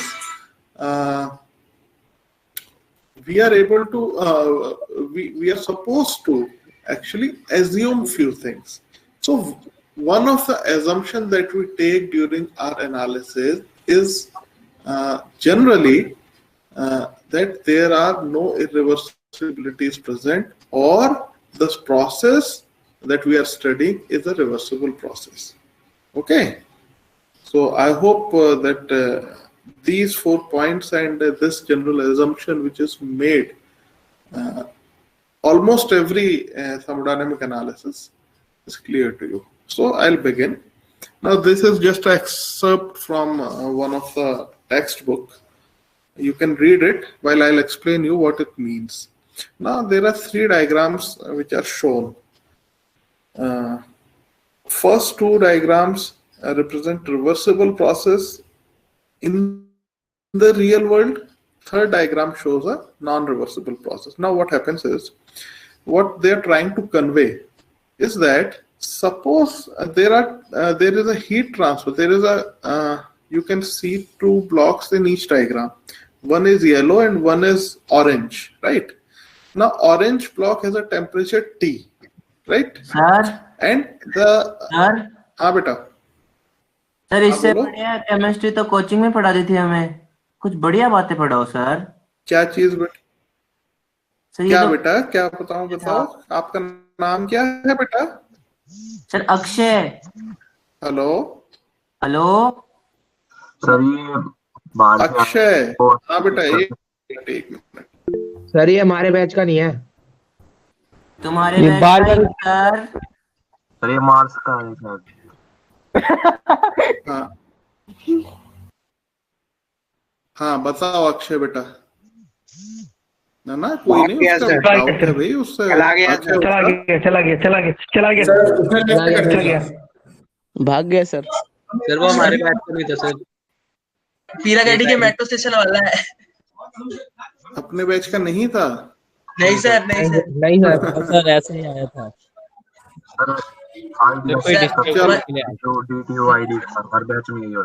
कोई बात नहीं, उसका हक है भाई। अगर किसी को समझ में नहीं आ रहा है तो उसका हक है, कोई आपका इशू नहीं। मजाक उड़ा रहा था सर। रुको मैं फिर से शेयरिंग शुरू करूं, एक मिनट। सिर्फ समझ के जाना चाहिए था ना। कोई बात नहीं बेटा, मैं तो डिस्कशन के लिए रुका था। नहीं सर ये हाँ फिर डिस्कस करके जाना चाहिए था ना, क्या समझ नहीं आ रहा, उसे नया क्या चाहिए।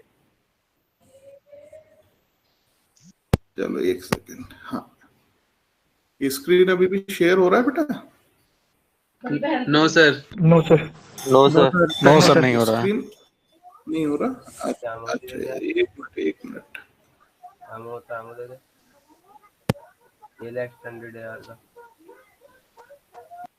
निखिल बेटा माइक्रोफोन ऑफ रखो। हेमंत आपका भी माइक्रोफोन ऑन है। हाँ चलो, तो मैं आपको ये बता रहा था कि अगर ये डायग्राम आप ध्यान से देखें तो इसमें हर एक डायग्राम में दो ब्लॉक्स हैं, एक येलो ब्लॉक है, एक ऑरेंज ब्लॉक है। येलो ब्लॉक सराउंडिंग मान लेते हैं, और जो ऑरेंज ब्लॉक है which is maintained at temperature T, ठीक है। तो पहले जो दो डायग्राम है इसमें अगर आप ध्यान दें कि एक केस 1 में the heat flow direction is from the orange block, that is a block which is maintained at a temperature T towards the surrounding. Second block में जो orange block है which is maintained at a temperature B, जो direction of heat flow है that is from surrounding to the that orange block, ठीक है। अब ऐसा क्यों हो रहा है? We all know the simple principle of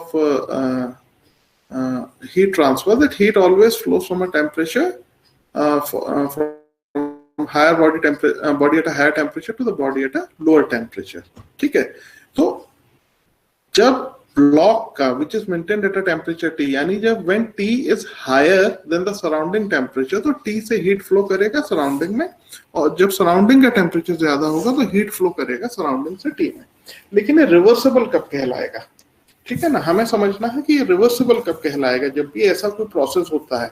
अच्छा, बात हम इसको थर्मोडायनेमिक्स में क्यों स्टडी कर रहे हैं, जैसा हमने पहले डिस्कस किया है, as we have already discussed in our last class, कि भाई whenever there is a interaction of heat और work across the surface boundary of a system, it comes under the purview of thermodynamics, ठीक है ना। तो जब इस तरह की कोई कंडीशन होती है तो हम उसको थर्मोडायनेमिक्स की स्टडी में लेते हैं, और यहाँ पर हीट फ्लो को क्योंकि हम स्टडी कर रहे हैं तो हीट फ्लो होने की वजह से थर्मोडायनेमिक इसका नेचर हो गया है, बिहेवियर हो गया है, वो थर्मोडायनेमिक है। लेकिन ये रिवर्सिबल क्यों है, या क्यों हम इसे रिवर्सिबल मानते हैं? अगर हम इसको रियल कंडीशन की बात करें, जब रियल वर्ल्ड में अगर मान लीजिए प्रोसेस होता तो क्या होता कि T मान लीजिए 100 डिग्री पर मेंटेन्ड है, जो T है T equals to 100 degree centigrade, और जो सराउंडिंग का टेम्परेचर है वो मान लीजिए 25 डिग्री सेंटीग्रेड के आसपास मेंटेन्ड है। तो what will happen, heat flow या टेम्परेचर T का कम होना शुरू होगा, क्योंकि हीट आउटवर्ड डायरेक्शन में फ्लो होगी, उस T से सिस्टम से सराउंडिंग में फ्लो होना शुरू होगी, जो केस 1 दिखा रहा है। और कब तक फ्लो होगी, जब तक सराउंडिंग और इस ब्लॉक जिसका टेम्परेचर T था originally, which was 100 degree centigrade, ये दोनों इक्विलिब्रियम स्टेट अचीव ना कर लें। ठीक है, इक्विलिब्रियम स्टेट अचीव करते ही क्या होता है, हम ये मान लेते हैं कि भाई दोनों का टेम्परेचर बराबर हो गया, और जब दोनों का, दो बॉडीज का टेम्परेचर बराबर हो जाता है तो वो इक्विलिब्रियम स्टेट अचीव कर लेती हैं, और जब इक्विलिब्रियम स्टेट अचीव कर लेती हैं, जो हीट फ्लो हो रहा था वो स्टॉप हो जाता है। यानी अल्टीमेटली अगर इसको डेप्थ में जाके समझें तो हम ये कह सकते हैं कि जो एंट्रोपी चेंज है वो ऑलमोस्ट जीरो हो जाता है।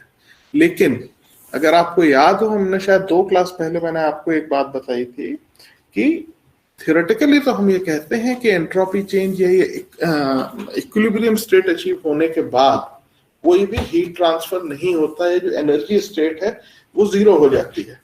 बट इन रियलिटी आपको अगर याद हो, एक टर्म मैंने यूज किया था, रेसिडुअल एंट्रोपी या रेसिडुअल एनर्जी बचती है। ठीक है, तो यही जो रेसिडुअल एनर्जी है, जो रेसिडुअल एंट्रोपी है, ठीक है, यही रिजल्ट करती है इरिवर्सिबिलिटी में इन द रियल वर्ल्ड।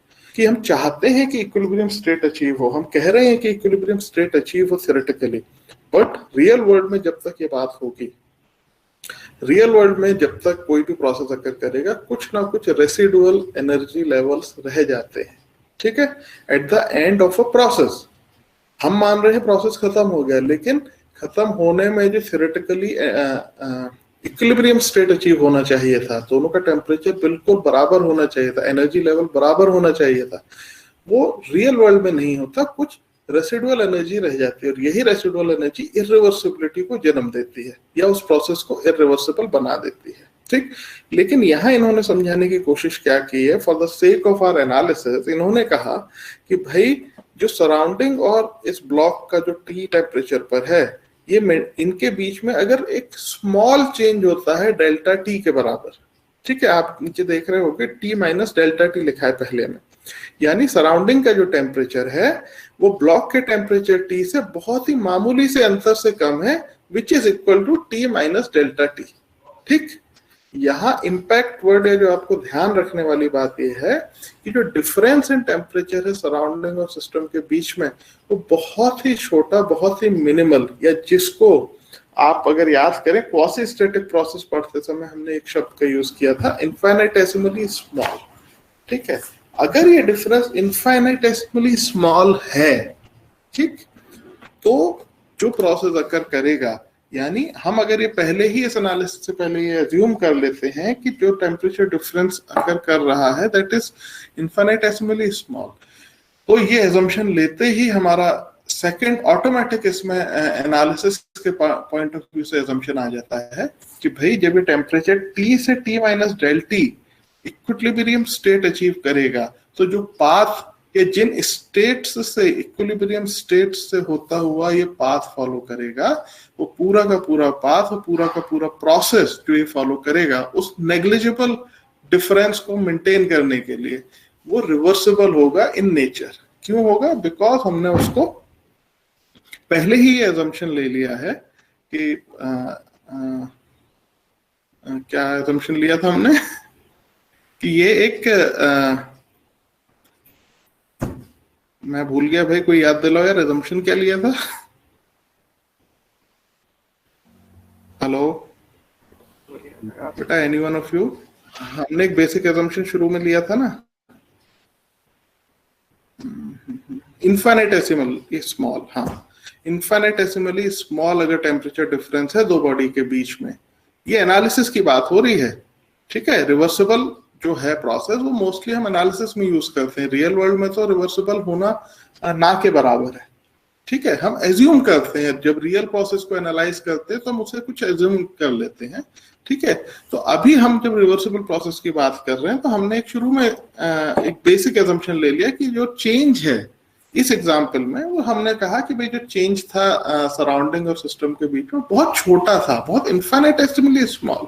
और आपने क्वासी स्टैटिक जब हमने पढ़ा था उसमें ये बात डिस्कस की थी कि क्वासी स्टैटिक प्रोसेस, यानी क्वासी मतलब फॉल्स स्टैटिक, याद है ना कि भाई फॉल्स स्टैटिक प्रोसेस या एक ऐसा प्रोसेस जो A to B जाने के लिए जो पाथ फॉलो करता है ठीक है, वो पूरा का पूरा पाथ इक्विलिब्रियम स्टेट को मेंटेन करता है। याद है मैंने आपसे क्वेश्चन पूछा था कि भाई एक पॉइंट क्या होता है, एक लाइन क्या होती है? Line is what? Line is a stack of point और कलेक्शन ऑफ पॉइंट्स। याद आए कुछ? तो जब वो जो पॉइंट होते हैं ना, जिनको जोड़ दें तो लाइन बन जाती है। सेम प्रोसेस को जब समझा जाता है तो पूरा जो पाथ होता है ए टू बी जाने का, प्रोसेस कोई भी हो, आइसोबारिक हो, आइसोकोरिक हो, आइसोथर्मल, कोई भी हो, लेकिन जो प्रोसेस ए से बी पर जाएगा, ए टू बी पर जाएगा, when a process goes from point A to point B, the path that is follows consist of various states in between, and if all those states are able to maintain equilibrium, thermodynamic equilibrium, then that process becomes a static process. But in real condition, in real world, it does not happen. So for our analysis sake, we assume that it is a quasi-static process. और quasi static process बनाने के लिए जो सबसे पहली चीज हमको चाहिए, इनफाइनाइटेसिमली स्मॉल चेंजेस होने चाहिए।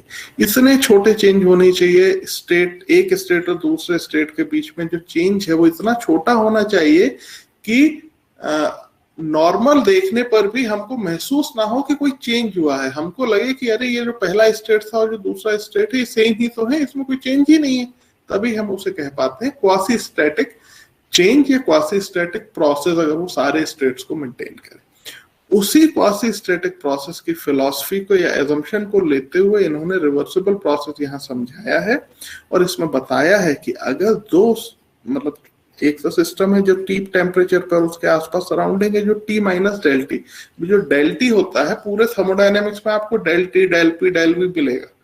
कि del P, del V, del T का मतलब क्या है, आप क्यों लेते हैं इसको? आपने अब तक भी तमाम जगह यूज किया होगा इसको, बट इसके पीछे का बैकग्राउंड है, हम क्यों लेते हैं? हम इसे इसलिए लेते हैं बिकॉज फॉर थर्मोडायनेमिक एनालिसिस हम जब तक ये मिनिमल चेंज इसको नहीं दिखाएंगे कि भाई बहुत ही नॉमिनल मिनिमल चेंज है, इनफाइनाइटेसिमली स्मॉल चेंज है, तब तक हम उसको रिवर्सिबल प्रोसेस की तरह डील नहीं कर सकते।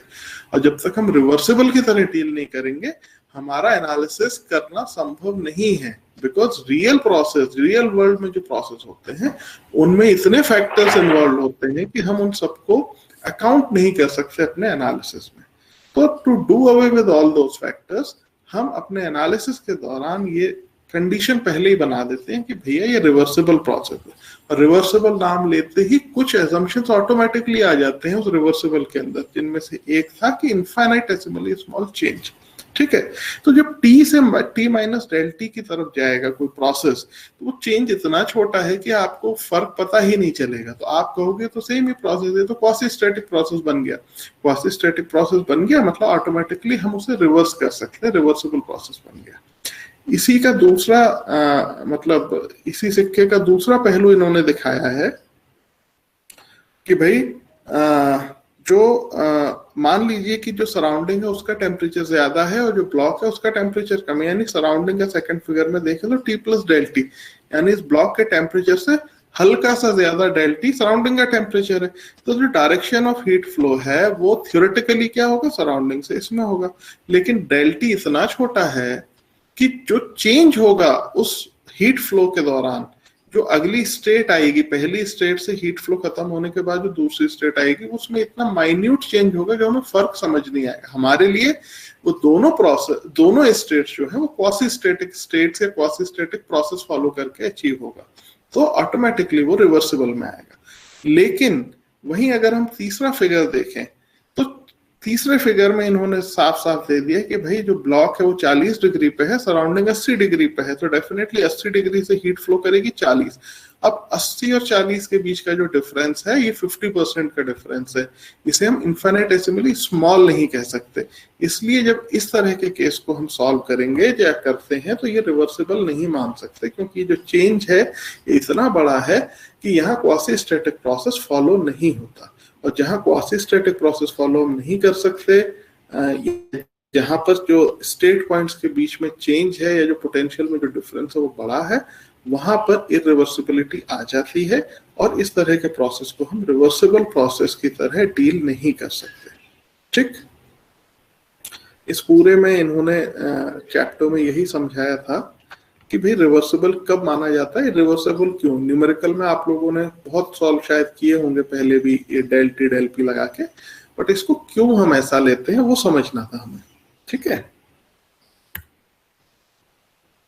यही सेम चीज अगर आप पीडीबी वर्क में देखें, ठीक है, कि भाई रिवर्सिबल जो वर्क होता है, वर्क का साइन कन्वेंशन अगर आपको याद हो, हमने लिया था कि अगर कोई सिस्टम वर्क प्रोड्यूस करता है तो हम पॉजिटिव वर्क लेते हैं, किसी सिस्टम को वर्क अगर सप्लाई करना पड़ता है तो हम उसको नेगेटिव वर्क लेते हैं। ठीक है, इसी तरह अगर किसी सिस्टम को हीट हम सप्लाई करते हैं तो उस हीट को हम पॉजिटिव हीट लेते हैं, किसी सिस्टम से अगर हीट जनरेट होके एटमॉस्फेयर में बाहर जाती है तो उसको हम नेगेटिव हीट, अपने एनालिसिस के पॉइंट ऑफ व्यू से जो साइन कन्वेंशन है वो नेगेटिव लेते हैं। ठीक है, तो क्लोज सिस्टम में अगर आप देखें तो क्लोज सिस्टम पीडीबी वर्क या डिस्प्लेसमेंट वर्क होता है।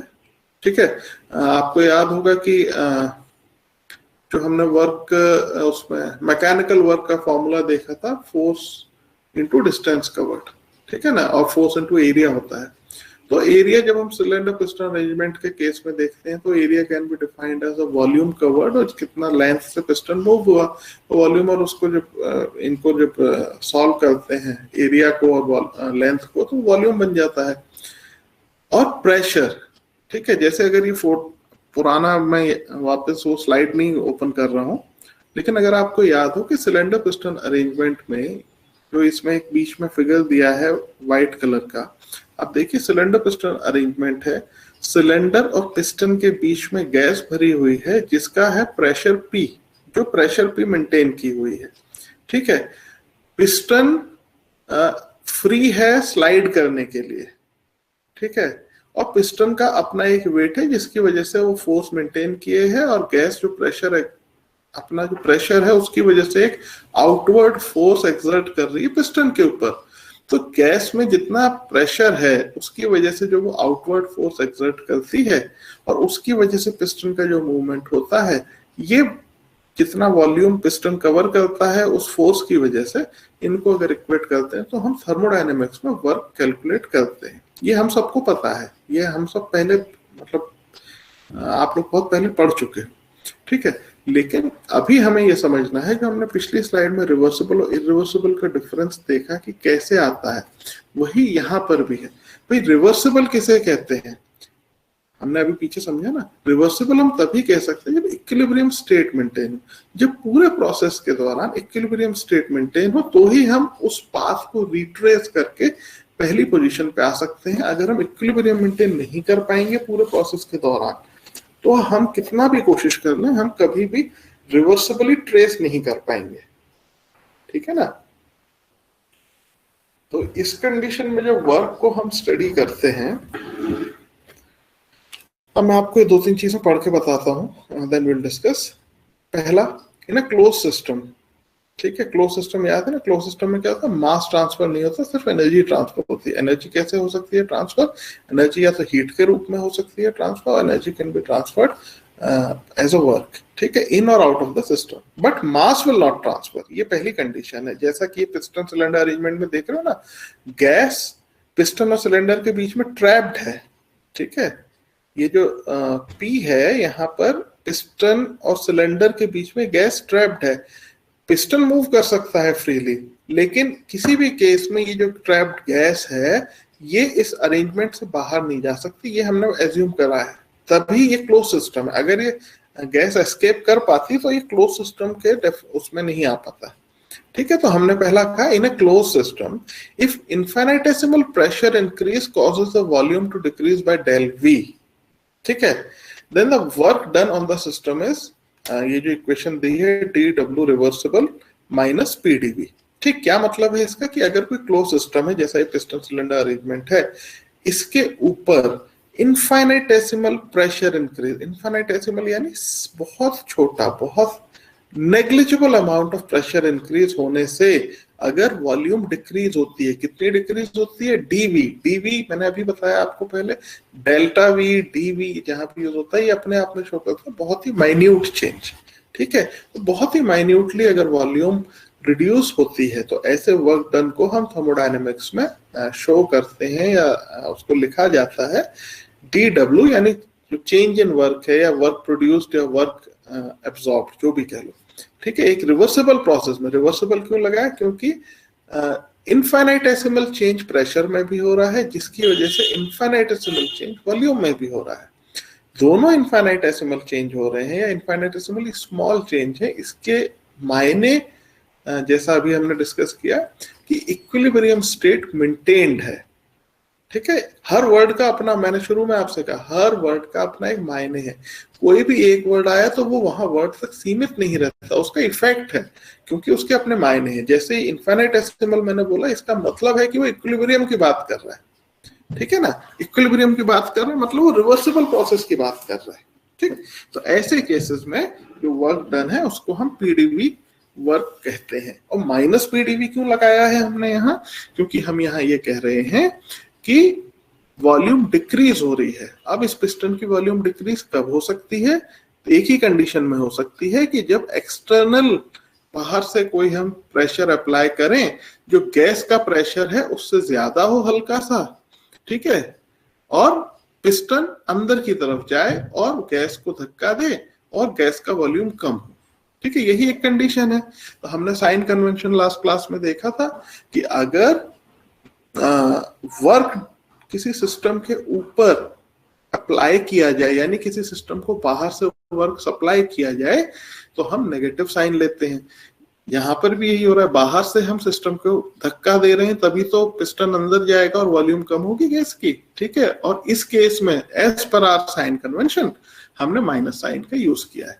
इसलिए इस पर्टिकुलर केस में इन अ क्लोज सिस्टम जहां पर इनफाइनाइटेसिमल प्रेशर इंक्रीज की वजह से इनफाइनाइटेसिमल वॉल्यूम डिक्रीज होती है, तो ऐसे सिस्टम को शो किया जाता है TW reversible minus PDV. Minus क्यों लिया? क्योंकि हमने वर्क या प्रेशर बाहर से अप्लाई किया हमारे पिस्टन के ऊपर, विच वाज आवर सिस्टम। ठीक है, तो साइन कन्वेंशन का यूज इस तरह से हमको करना है। पीडीवी वर्क तो सब आप लोग पहले से पढ़ के आए हैं, लेकिन साइन कन्वेंशन और जब रिवर्सिबल मानते हैं तो इनफिनिटेसिमली स्मॉल, इसलिए हम इक्वेशंस में डीडब्ल्यू डीवी इनका यूज करते हैं जस्ट टू शो। ये एनालिसिस के लिए हेल्पफुल होता है। ठीक है,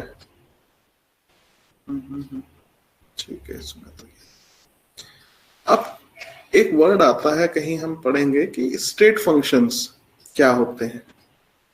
ठीक है, स्टेट हमने पहले देखा था, स्टेट किसी भी प्रॉपर्टी का जो at a given point of time उसका क्या थर्मोडायनेमिक नेचर है, क्या बिहेवियर है, वो समझाने के लिए या उसको उसका पोजीशन बताने के लिए किसी भी प्रॉपर्टी की कुछ पैरामीटर्स होते हैं, वो पैरामीटर्स कहलाते हैं उसके स्टेट फंक्शंस। जैसे कोई स्टेट पॉइंट है, स्टेट पॉइंट भी हमने बोला भाई स्टेट पॉइंट है डिफाइन कैसे करेंगे। स्टेट पॉइंट है डिफाइन करने को या तो मैं अगर पीवी डायग्राम पे प्लॉट कर रहा हूँ तो मुझे कहना चाहिए कि भाई उसका प्रेशर 1 बार है और वॉल्यूम कुछ भी कह दीजिए 10 क्यूबिक सेंटीमीटर है। ठीक है, मैंने कुछ पैरामीटर को वैल्यू दी ना। अगर पीवी डायग्राम में प्लॉट करूंगा तो मुझे पी और वी 2 स्टेट चाहिए, उस स्टेट को डिफाइन करने के लिए 2 पैरामीटर चाहिए। ठीक है, ऐसी स्टेट पॉइंट भी होता है, लेकिन हर प्रॉपर्टी स्टेट फंक्शन नहीं होती। हर प्रॉपर्टी, ठीक है, स्टेट पे डिपेंडेंट नहीं होती, लेकिन कुछ प्रॉपर्टी होती है स्टेट पे डिपेंडेंट। मतलब एक प्रोसेस है जो ए से बी पर गया। ठीक है, यहाँ आप नीचे देखो, ये जो फिगर दिख रहा है इसमें 2 प्रोसेस है। एक प्रोसेस C1 दिखा रहा है, एक प्रोसेस C2 दिखा रहा है। ग्रीन कलर से C2 प्रोसेस फॉलो हो रहा है, रेड कलर से C1 प्रोसेस हो रहा है। ये एक पहाड़ी है जिसमें पॉइंट P है। ठीक है, सबको दिखाई दे रहा होगा पॉइंट P। ये जो पॉइंट P है, अब कोई एक ट्रैकर है जो ट्रैकिंग करता है, पहाड़ियों पे चढ़ता है, वो भी पहाड़ पे चढ़ते हुए पॉइंट P पर आ गया। पॉइंट P पर वो इस वक्त है। ठीक, अब क्या आप लोग मुझे ये बताओ, क्या इससे कोई फर्क पड़ता वो C1 से पॉइंट P पे पहुंचा या C2 से पॉइंट P? अगर हम ये देख रहे हैं कि इस वक्त वो जमीन से कितनी ऊंचाई पर है, ठीक है, तो उसकी पोजीशन है पॉइंट P, ऊंचाई उसकी जमीन से निर्धारित होगी, सपोज करो 10 मीटर या 1000 मीटर। तो क्या इस 1000 मीटर पर कोई भी फर्क पड़ता वो C1 प्रोसेस से आता या C2 प्रोसेस से आता? नहीं पड़ता ना। इसीलिए इस पर कोई फर्क नहीं पड़ा, तो इसे कहेंगे हम स्टेट फंक्शन। या जिस पॉइंट पर वो है उसका वो प्रॉपर्टी इस के ऊपर इससे कोई फर्क नहीं पड़ा कि वो C2 से रास्ते से आया या C1 से आया। इसी तरह कुछ प्रॉपर्टी होती है थर्मोडायनेमिक्स में जिनके ऊपर पाथ का फर्क नहीं पड़ता, वो किस स्टेट में है बस उसका फर्क पड़ता है। सबसे अहम प्रॉपर्टी जो हमारे काम की है वो है इंटरनल एनर्जी। इंटरनल एनर्जी जो है वो स्टेट फंक्शन होती है। किसी गिवन पॉइंट ऑफ टाइम पर किसी सिस्टम की जो एनर्जी है वो उतनी ही रहेगी, कोई फर्क नहीं पड़ता कि वो किस प्रोसेस, आइसोबारिक प्रोसेस फॉलो करके उतनी एनर्जी उस सिस्टम में आई या आइसोबारिक से आई। ठीक है, अगर इंटरनल एनर्जी की मैं बात करूंगा कि भाई internal energy at the end of isobaric process A to B, तो वो जो इंटरनल एनर्जी की वैल्यू है वो वही वैल्यू रहेगी, उसे कोई फर्क नहीं पड़ेगा कि वो किस प्रोसेस से आ रही है। ठीक, हमारे थर्मोडायनेमिक्स में क्योंकि फर्स्ट लॉ पूरा इंटरनल एनर्जी के आसपास ही घूमेगा, तो हमें ये समझना जरूरी है कि इंटरनल एनर्जी जो है वो एक स्टेट फंक्शन है, और स्टेट फंक्शन होने की वजह से क्या हुआ, उसे इससे फर्क नहीं पड़ता कि उसकी जो वो वैल्यू है एक गिवन पॉइंट ऑफ टाइम पर किसी सिस्टम के अंदर जो इंटरनल एनर्जी एग्जिस्ट कर रही है, उस इंटरनल एनर्जी के ऊपर इससे फर्क नहीं पड़ेगा कि वो जो इंटरनल एनर्जी है वो उस जगह तक, उस स्टेट पॉइंट तक पहुंचने के लिए उसने अपने पीछे किस तरह का प्रोसेस फॉलो किया, किस तरह का पाथ फॉलो किया। क्या वो किसी आइसोथर्मल प्रोसेस को फॉलो करते हुए स्टेट पॉइंट बी तक पहुंची या किसी आइसोबारिक प्रोसेस को फॉलो करते हुए स्टेट पॉइंट बी तक पहुंची। ठीक, उसे इससे फर्क नहीं पड़ेगा। हाँ, हम जब कहेंगे स्टेट पॉइंट पी पर उसकी internal energy this and this है, तो वो उतनी ही रहेगी, उससे कोई फर्क नहीं पड़ता वो पहुंची कैसे। स्टेट पॉइंट ए पर जो इंटरनल एनर्जी थी वो उतनी ही रहेगी, उससे कोई फर्क नहीं पड़ता उसके बाद तुम कौन सा प्रोसेस उस पर अप्लाई करने वाले हो। ठीक, तो ध्यान रखने वाली बात यही है जहां तक हमारा पर्पस है कि जो इंटरनल एनर्जी होती है वो स्टेट फंक्शन होती है, और स्टेट फंक्शन क्या होते हैं, ऐसे function which does not depend on the path followed. ठीक,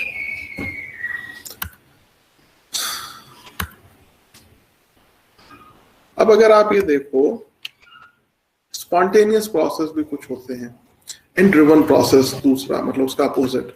स्पॉन्टेनियस प्रोसेस आप लोगों ने शायद केमिस्ट्री में कहीं पढ़ा होगा कि स्पॉन्टेनियस या स्पॉन्टेनिटी हम कहते हैं कि which does not require an external force, ठीक है, टू ट्रिगर द इवेंट। ठीक है ना, हमको एक्सटर्नल कोई एनर्जी अप्लाई नहीं करनी। थर्मोडायनेमिक्स की बात में अगर मैं करूं कि अगर मेरे को, आप सुबह उठ के अगर गाड़ी स्टार्ट करते हो, ठीक है, अब गाड़ी अगर सुबह सूरज उगने के बाद अपने आप चालू हो जाए तो उसे कहेंगे स्पॉन्टेनियसली चालू हो गई। लेकिन अगर आप वहां जाके सेल्फ लगा रहे हो गाड़ी में, तो मतलब आप सेल्फ घुमाने से क्या कर रहे हो, आप बैटरी से पावर ले रहे हो, उससे उसका जो शाफ्ट है उसको बैटरी से मूव कर रहे हो पहले राउंड के लिए। अपने आप तो इंजन चालू नहीं होता ना, आपको सेल्फ देना पड़ता है। तो ये एक्सटर्नल ट्रिगर आप दे रहे हो, आप एक्सटर्नल एनर्जी जो पहले सप्लाई कर रहे हो वो बैटरी से पावर सप्लाई कर रहे हो, शाफ्ट घुमा रहे हो, उसके बाद वो आईसी इंजन का अपना साइकिल शुरू हो रहा है, कंबशन शुरू हो रहा है। ठीक है ना, ये जब किसी प्रोसेस को एक्सटर्नल ट्रिगर की जरूरत नहीं पड़ती और वो अपने आप स्वतः ही हो जाता है कोई प्रोसेस, उसे कहते हैं स्पॉन्टेनियस प्रोसेस। ठीक है ना, और अगर किसी प्रोसेस को शुरू करने के लिए हमको एक्सटर्नल ट्रिगर की आवश्यकता पड़ती है, then that kind of a process is called as driven process. ये जो नीचे एक छोटा सा पिक्चर है, इसको आप देखो कि ये एक पहाड़ी है, पहाड़ी के ऊपर बड़ी सी बॉल रखी हुई है। अब इन्हें गिवन मतलब समय के साथ कभी हो सकता है कि भाई वो अपने आप उस स्लोप की वजह से ढलान पर लुढ़क के नीचे आ जाए, रोल होके नीचे आ जाए। ठीक है ना, तो ये जो प्रोसेस कहलाया जाएगा, ये कहलाया जाएगा स्पॉन्टेनियस प्रोसेस। लेकिन अब इस नीचे पड़ी बॉल को अगर मुझे वापस ऊपर लेके जाना है, ठीक है, तो क्या ये स्पॉन्टेनियस हो सकता है? नहीं हो सकता। अब तो मेरे को इसमें बड़ी बड़ी मशीनों की मदद लेके ही ऊपर पहुंचा पाऊंगा। ठीक है ना, तो वो कहलाएगा ड्रिवन प्रोसेस। ठीक, अब तो चलो फर्स्ट लॉ हम अगली क्लास से करेंगे।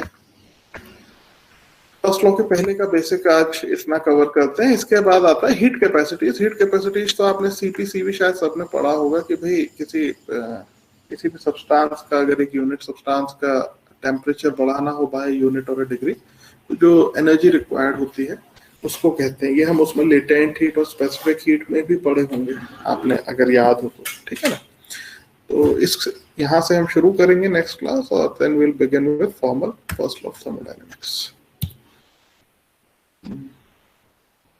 ठीक है, all right then, it's 12 noon, so see you on Wednesday. Okay, sir. Thank you, sir. Thank you, sir. Bye, sir. Thank you, sir.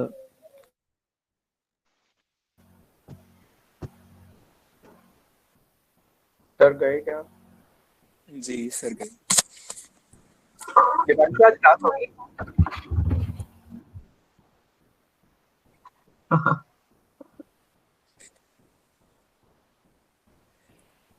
भाई बिल लिया तो फायदा उठाएगा ना।